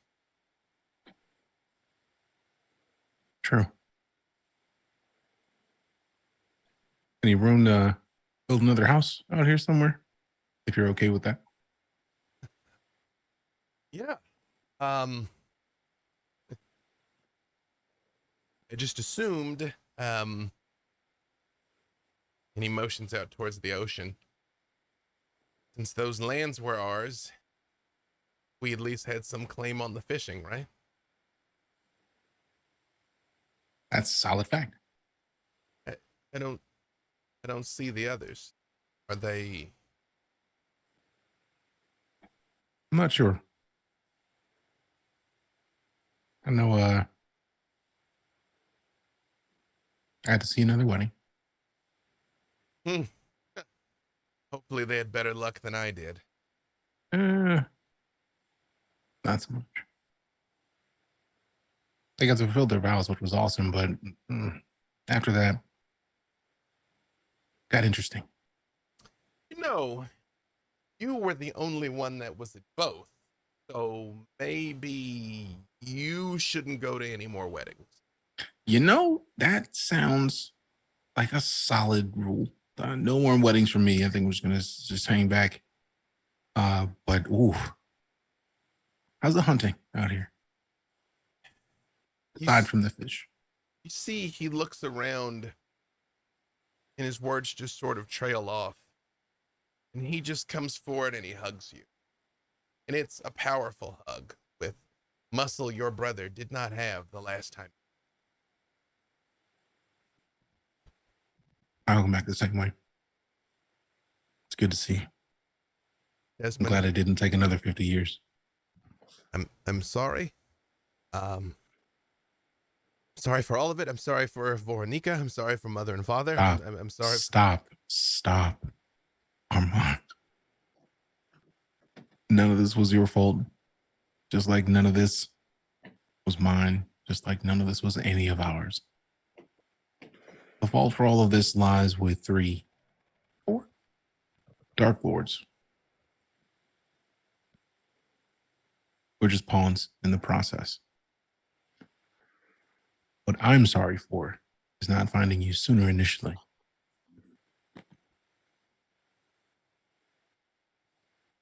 He runs his fingers through his hair and he says, I realized that Veronica thought she was taking something from me. I think she gave me something too. Eternity. Too much to bear. Give me the tides, the moon, the game. That's enough, I think. That's fair. I'm just giving you something nice to drink, good company. And I've got to show you this recipe for brisket that like 44 hours smoked. You're going to love it.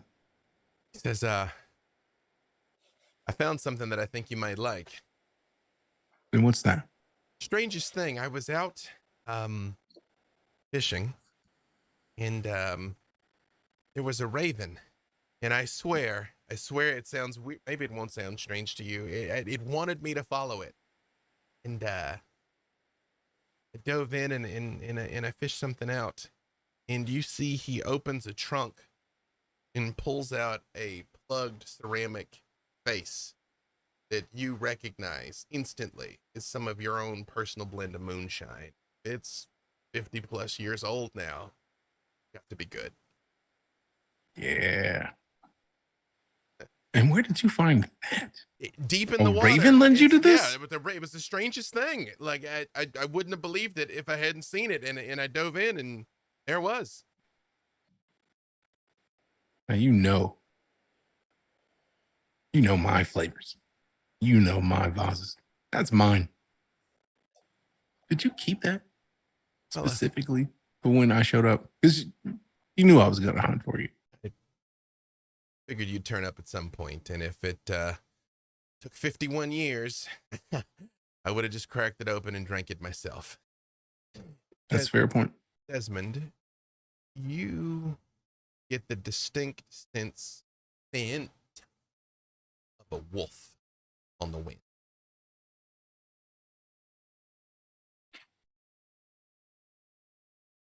You smell that? I mean, okay, I'm a working man now. Okay, I just No, not that. Desmond just leans back and just slowly.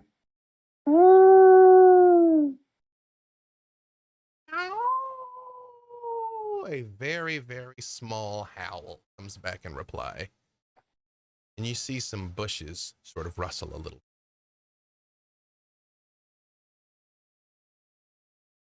I walk to the bushes slowly with a hand out in front of me. You see Armand's dog, Bonzarovich, sort of bristles a little and growls slightly. And from the bushes, you hear a very small.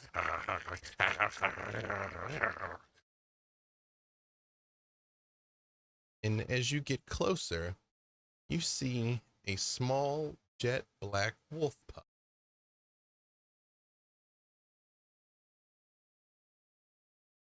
That works. Desmond puts his hand out. You see it comes forward and sniffs you cautiously, but very much stands trying to flex its very small chest like it's a big dog, though. It's like, Desmond just slowly scratches its head. Armand looks over and he's like, can't go anywhere without collecting strays, can you? What can I say? Didn't necessarily want to do it, but apparently leading is a part of me. What are you going to name that thing? You know? Frost. I think Frost is a perfect name for that. That is a perfect name for that. Hey, listen. Why don't crack this open? Tell me what happened. Then I'll take you around and introduce you to the locals. There's a guy named Sander, lives on the far side of the island. That guy's seen some things. Think you two will get along. Sounds like fun. Missed you. Well, now we got the opportunity to make up for loss. Definitely, especially since seems like you're the older brother now. I don't know how that works out. Oh, come on, man. You know I had to say it. You know I had to say it. Yeah. Come on. Yeah, I know. House. In as you and Armand and your newly acquired companion Frost make your way back into the house. Switch over to in Nahara. Time has passed. Did you stay in Darkon, as is your will, or did you go? I did stay in Darkon, as I gave my word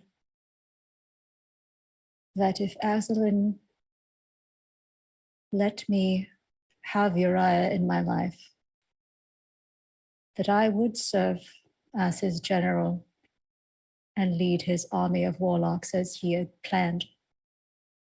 And so you find Nahara now in a red gown, much more intricate, much more expensive than her last.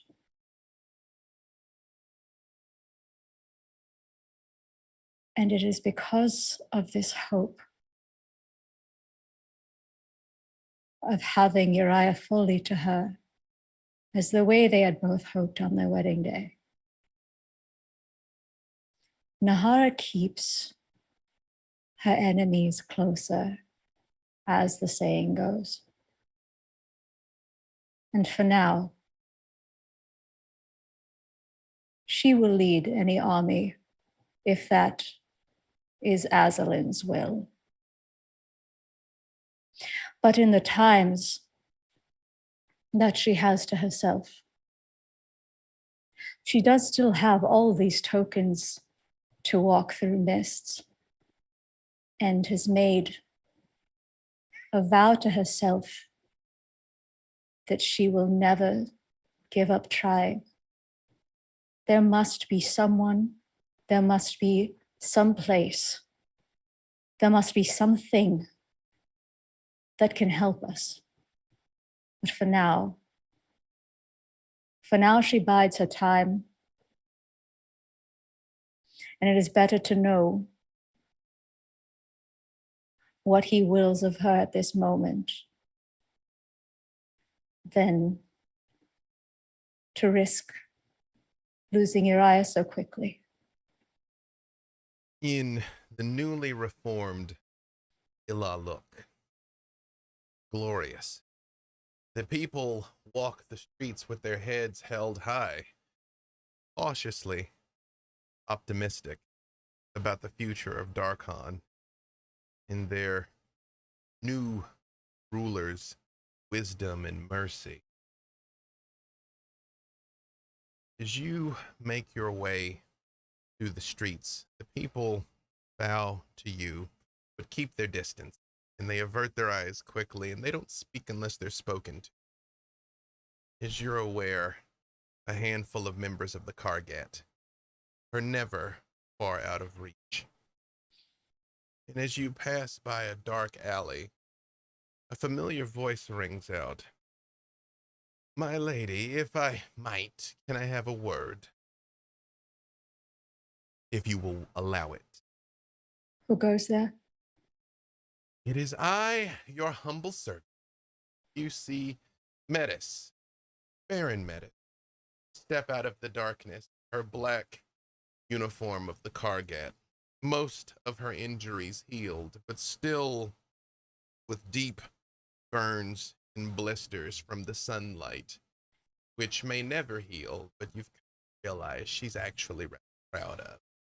She steps forward and bows her head as she You may should. speak. There was a strange old woman following you. Describe her to me.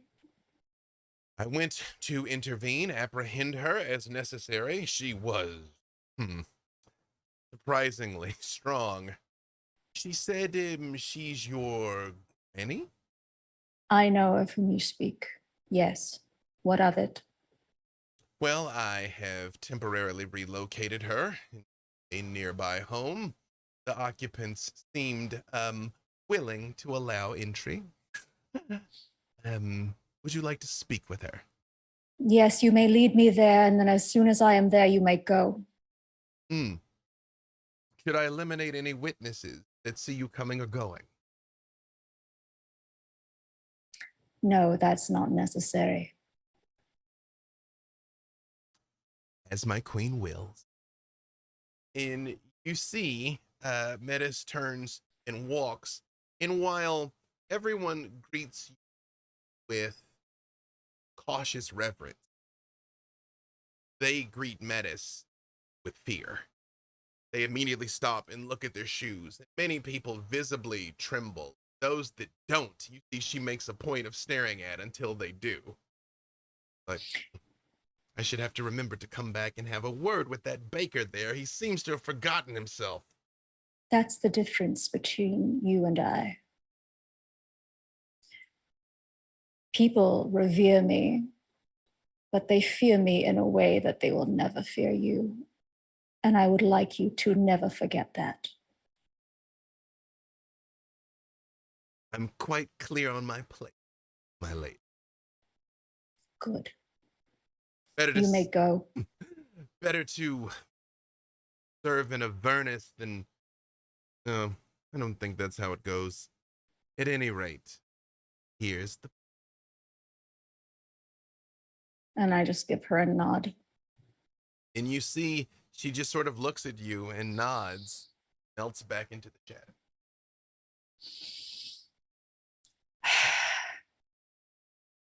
And without a knock, I just enter.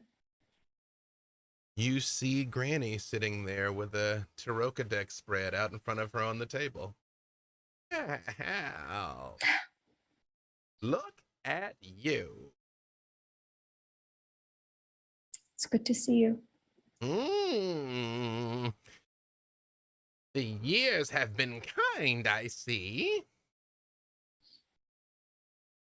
The years go by in ways that I don't understand fully. But thank you. I apologize for not being in attendance at the wedding.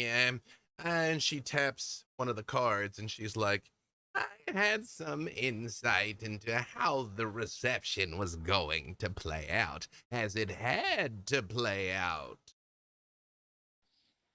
So you didn't want to tell me? How could I, dear?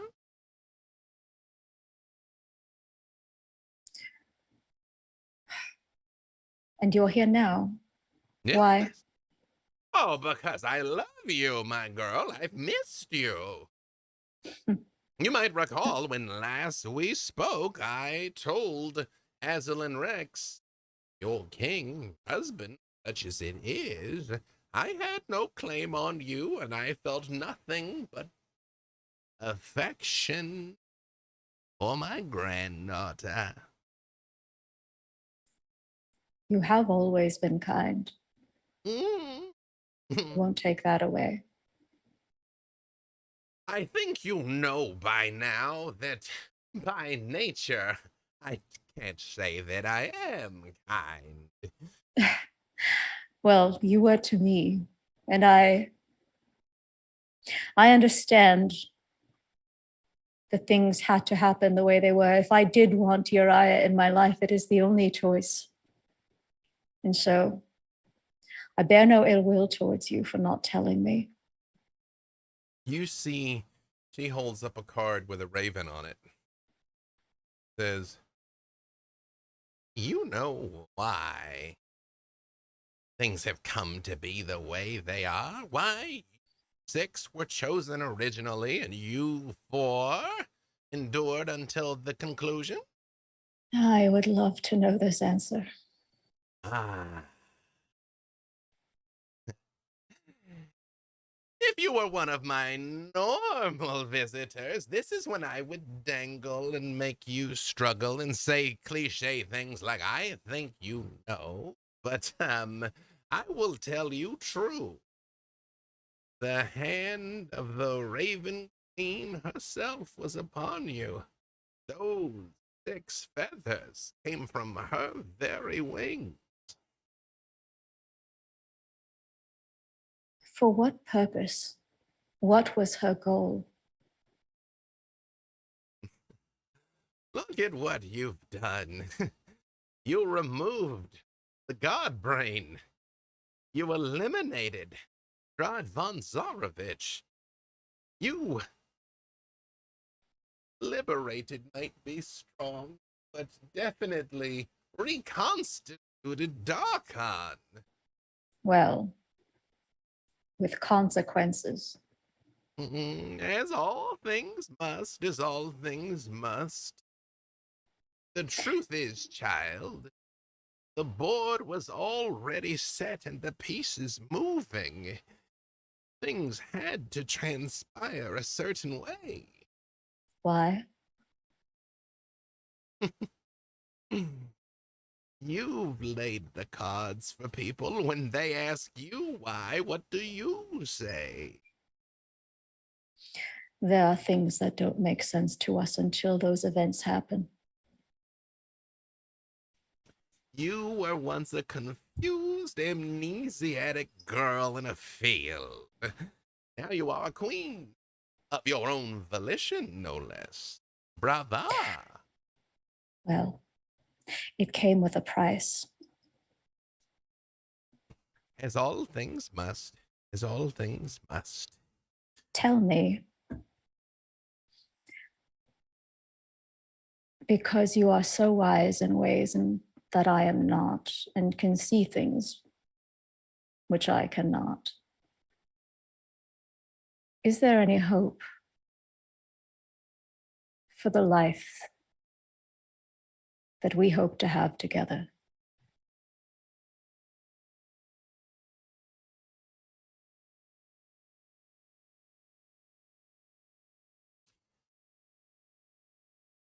The man you loved, Uriah, is a receptacle, a vessel. He has been filled with contents, both great and terrible, as you saw with your own eyes in Orth. What Yes. he becomes in the fullness of time will be the true measure of his mettle. And you see she stands up and comes towards you. And she says, but if I might offer you one small comfort. And what's that, Granny? The Raven Queen chose him for this task, and chose you for each other. Although she may be cold, she is not cruel. I don't think Uriah would worship anybody cold. His heart is unlike any other that I've met. And I trust that if he worships the Raven Queen, then it is for some good reason. Well, my dear, it is with a heavy heart that I say this is where I believe you and I part ways. I sense if you were to come visit me in Tempest, you may well do so at the head of an army. I hope it doesn't come to that.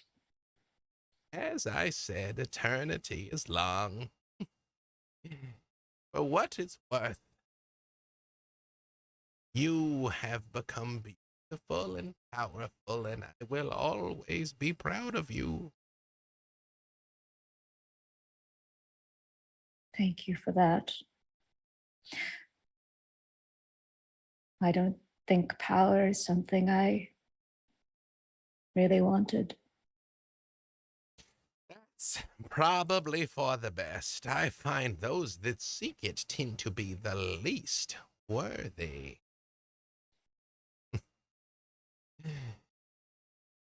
I would not offend you if, for old time's sake, I were to make my way out through that wardrobe over there. If that is what you wish, it would be a nice way to remember you by. Could you spare a hug for an old woman? For you always. And she wraps her knotty, muscular arms around you, but the embrace is gentle.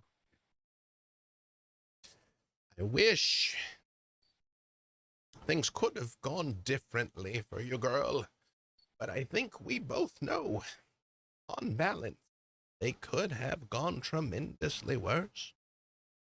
I made my choice. And she taps another one of the cards on the table and says, "Did you?" Walks towards the wardrobe, opens it, leaves.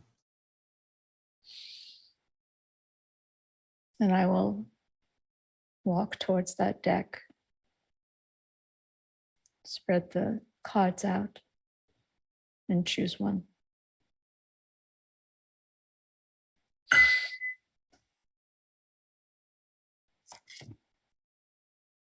And it is the priest.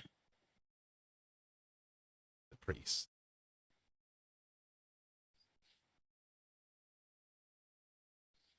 Enlightenment. Those who follow a deity, a system of values, or a higher purpose. I take this card with me, as I have my own deck, but I take this one for its sentiment. And as Queen Nahara makes her way back out streets of Villa Look, we shift our gaze to Finn. Finn, time has passed. Where have you gone and what have you done? I've gone back to my people, actually. To the Underdark. I spent some time pondering the Bloodstone, wondering what it could do, but no answer came to me and nothing ever reacted in that stone. And after giving up, she headed back to the Underdark to see if anything was left for her. The casual savagery of Minzo Baranzan fits you well, Finn. And you insert yourself into the predatory carousel that is the social ladder there. Till one night, as you lay your head down to sleep, you hear, Finn. I get up and I open the door and I'm like, what? As you open the door, you don't see the street of the city. You see a large dragon's head with a moon-shaped crescent on it and an eye that is as big as you are. Ah, Am I here at the right time? Or am I late? Did we already go yesterday? go where?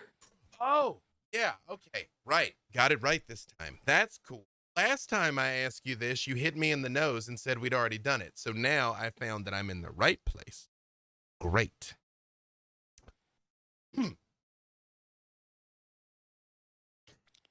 Would you like to go to the Feywild? On purpose?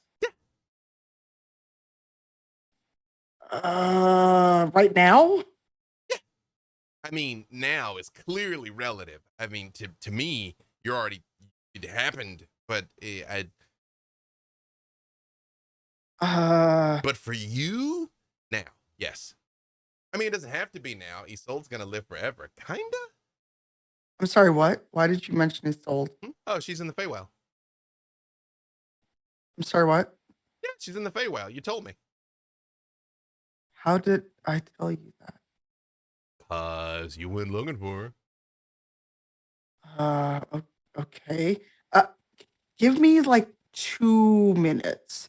And I shut the door, get back into my armor, and grab the Bloodstone. And leave the Sword of Cass under the floor where it's been buried since I came home because Sword of Cass, place full of drow, not so great. So I just kind of buried it under the floor several feet. The sword absolutely lives for the smoke and antagonizes you endlessly about the fact that Vecna is not in Minzaren's. Yeah. This is important. I later I grab my regular sword and I open the door again. All right, let's go. Fantastic. Also, I always hated that sword. Very rude. Good in a fight though. It is surprisingly effective at killing liches. That is true. Very mean, like unnecessarily mean. Yeah, that's why it's kind of buried several feet under, but it still yells at me and we'll take care of the sword, or maybe you already took care of the sword and I don't remember because you're Mangata and time. I was trying to sleep. Just take me. I mean, for what it's worth, you're gonna get to sleep like lots of time. Okay. Yeah. Anyhow, ready? Sure. We probably go pretty quickly because I'm a little conspicuous and I actually had to come here in person this time and I put a bunch of drow to sleep. And you see out in the street, there's probably 24 drow that are just laying on the ground unconscious. I look at Mangata and I look at the now. Let's go now. Yeah, see, now. Here's what's funny. Like, remember when you told me that wouldn't work and that drow couldn't be put to sleep because elves can't be put to sleep? And I was like, man, trust me, I know what I'm doing. I'm a moonstone dragon. I'm a creature of dreams. And It worked. Congratulations. Let's go. Oh yeah. Got it. Okay. Well, just hold on to my horn here, and she puts her head down where it's very easy enough for you to just hop on and hold on. I hop on and I grab a horn and I'm just like, I hope this isn't a weird dream, but okay, let's go. Okay, so Uriah loves it when we do the like flying and barrel rolling and the stunts and all of that stuff. No. You would think, No. Now see that? I wouldn't have thought that. I mean, I literally would have thought that because I knew, but he's the one that's scared of everything, and you're so like, and he's the one that wants to do that. Okay. You know what? Okay. Do you want me to throw up on you? Not again. Ugh. And you see she just sort of rears back like a cat that is about to pounce and leaps forward and lands immediately. And you know instantly that you're in the Feywild. Like, whoop. You see the tall, towering tree, the thick green grass, and you hear the sounds of laughter, music. And I carefully climb down off Mangata. Does the Bloodstone feel any different? It is glowing warm, and you definitely feel it pulling you in the direction of the music. It may be foolish, but I let the stone lead me. As you are walking, you hear a voice call out, Ben?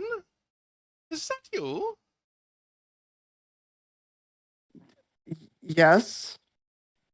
Ah, the goose I was going to put an arrow in you. Oh my goodness. And down from Hildy? the trees, you see a very athletic woman flips down.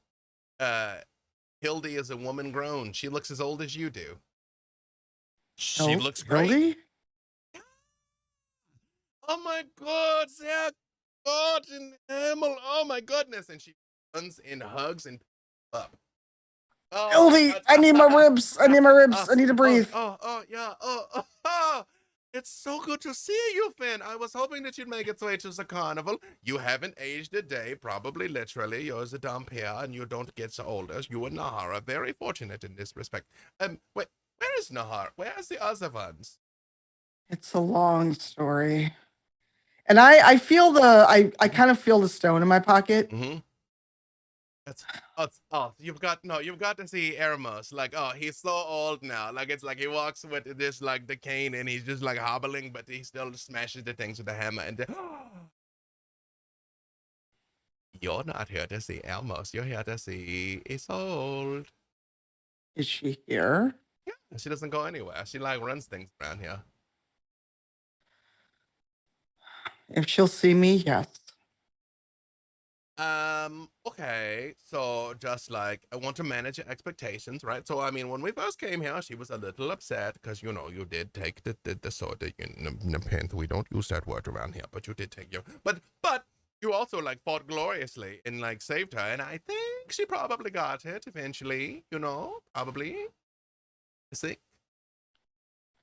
Well, if you hear a blood curdling scream because she's run me through, you'll know the answer was no. Oh, she won't run you through. If anything, she's gonna cut your head off. No, okay, all right, come.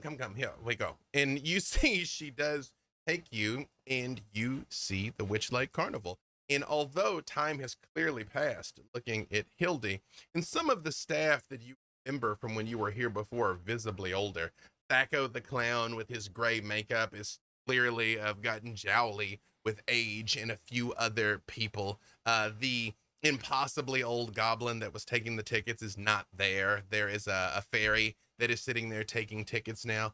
But except for the fact that some of the staff bits looks a bit older, the place is unchanged.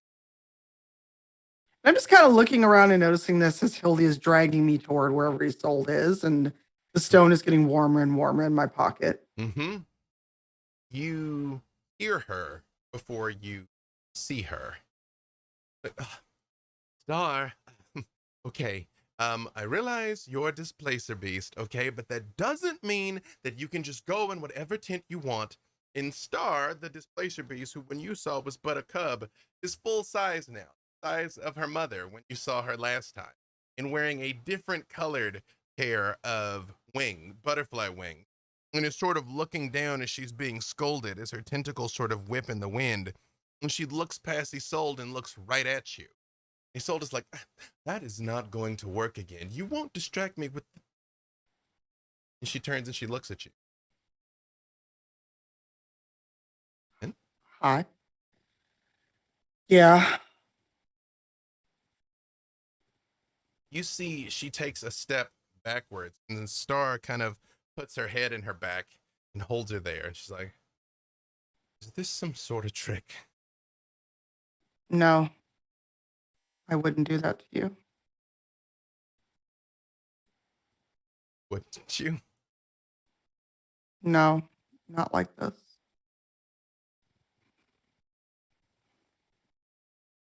You look well. Thanks. The stone is practically glowing with a red light in your hand. I hold the stone out and I just start to walk toward Isolde. This led me to you. Why? For all this time, why?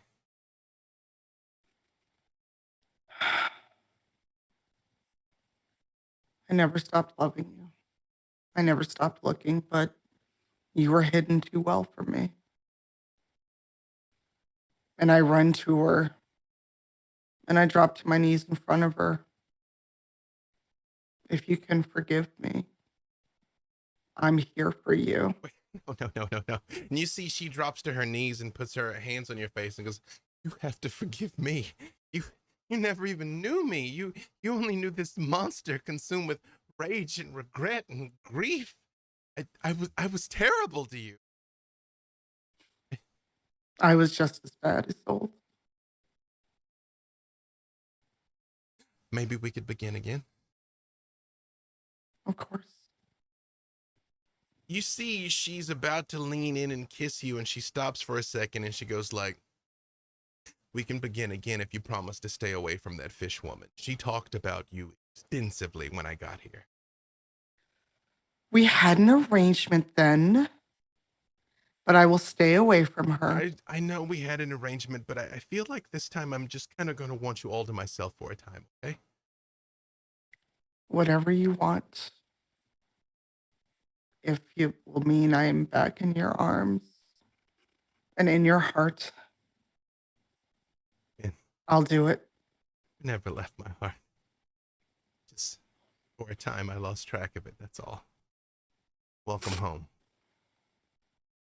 And I throw myself in her arms and kiss her.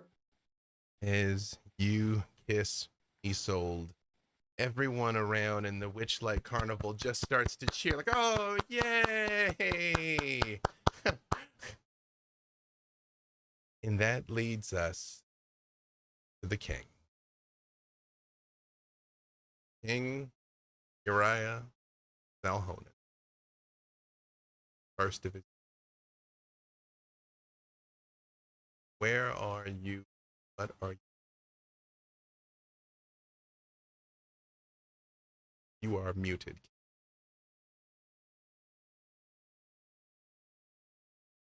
Within the throne room of a restored Castle Avernus, a tall and gaunt figure sits upon the throne. Its long hair spills over its face, a face and eyes that are marked with slight decay, the mark of undeath. His eyes, the eyes of Aslan Rex. He stands and straightens his clothing, the robes of a king, the red robes of Aslan. And upon his head, the iron crown of Darkon, reforged once more. He speaks a word of power, and a nimbus of magic energy is transported to the roof of Castle Avernus, looking to the sky where the sound of mighty wings beating against the night fill the air. Ebeshith, the black shadow dragon, descends and lands in front of you and bows low. Lord. Indeed I am. Do you know, Uriah was very fond of dragons. He thought magnificent. And you, Ebeshith, you were always Aslan's one true ally. You're now till the end of all things. But Uriah, oh, he had boon allies, many he could count on. Fen, Desmond, Valentine, Tatiana, and Nahara. All that they were, I am. The power that flows within me, a Dark Lord Lich, an archmage, and yes, the holy power of the Raven Queen. Long may you reign, king. But I bear ill tidings. Indeed. An uprising on the eastern border. A small thing.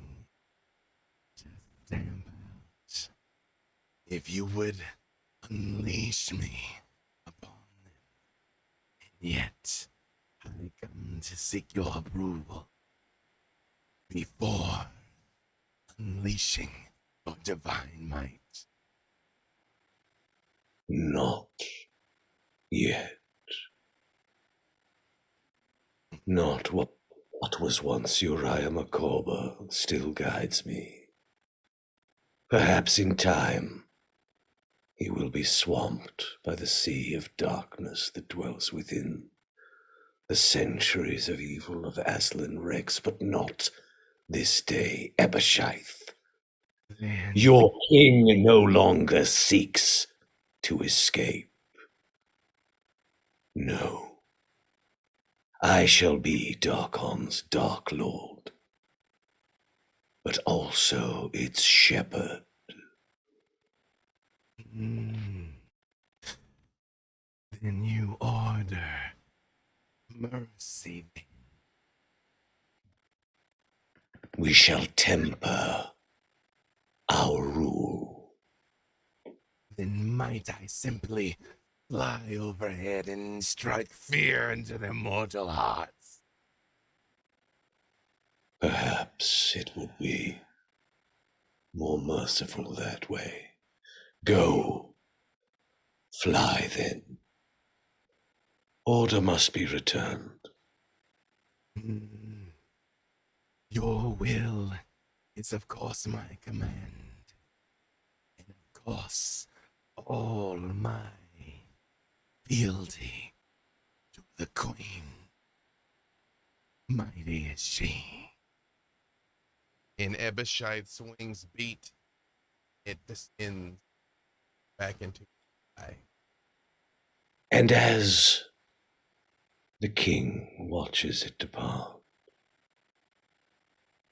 its head sags slightly. For none accept the mantle of Dark Lord without also accepting a terrible burden. Where once Aslan's torment was consuming rage against the indignity of his captivity, now he stays willingly, and his torment is one of sorrow and lurking fear. For within his undead breast there lurks a terrible dread. Nahara. He now holds utter mastery of any undead within Darkon's borders. Did she choose to stay with him? Did she do so of her own will, or did he, perhaps unconsciously, force her to stay? It is the lurking fear. It is the thing that torments him. And yet, an ember of hope remains. A temporal paradox, something not yet done, that perhaps holds the key. He strokes the withered flesh of his chin, the hairless, withered flesh of his chin, and says aloud the word, Beard Quest. And as you stand here, King Uriah Zalhonen, pondering what is, was, ever will, that is an excellent place to end our story. Or is it? Beloved? No. She is not here. I cannot perceive her now. She has passed beyond my sight once more. But I remember it was by her hand that I fell again. Once upon a time, I believed that I was the hero of my story, both in life and in death.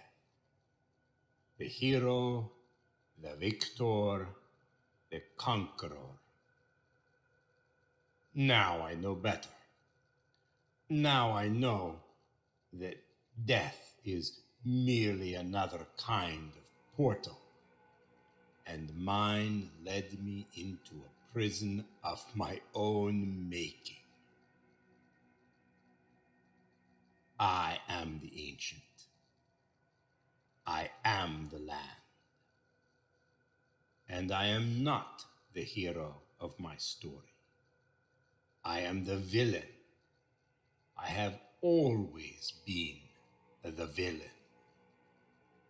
I can feel it starting all over again. The game, the hunt, the dance. The powers behind the mists call to me once more. Very well.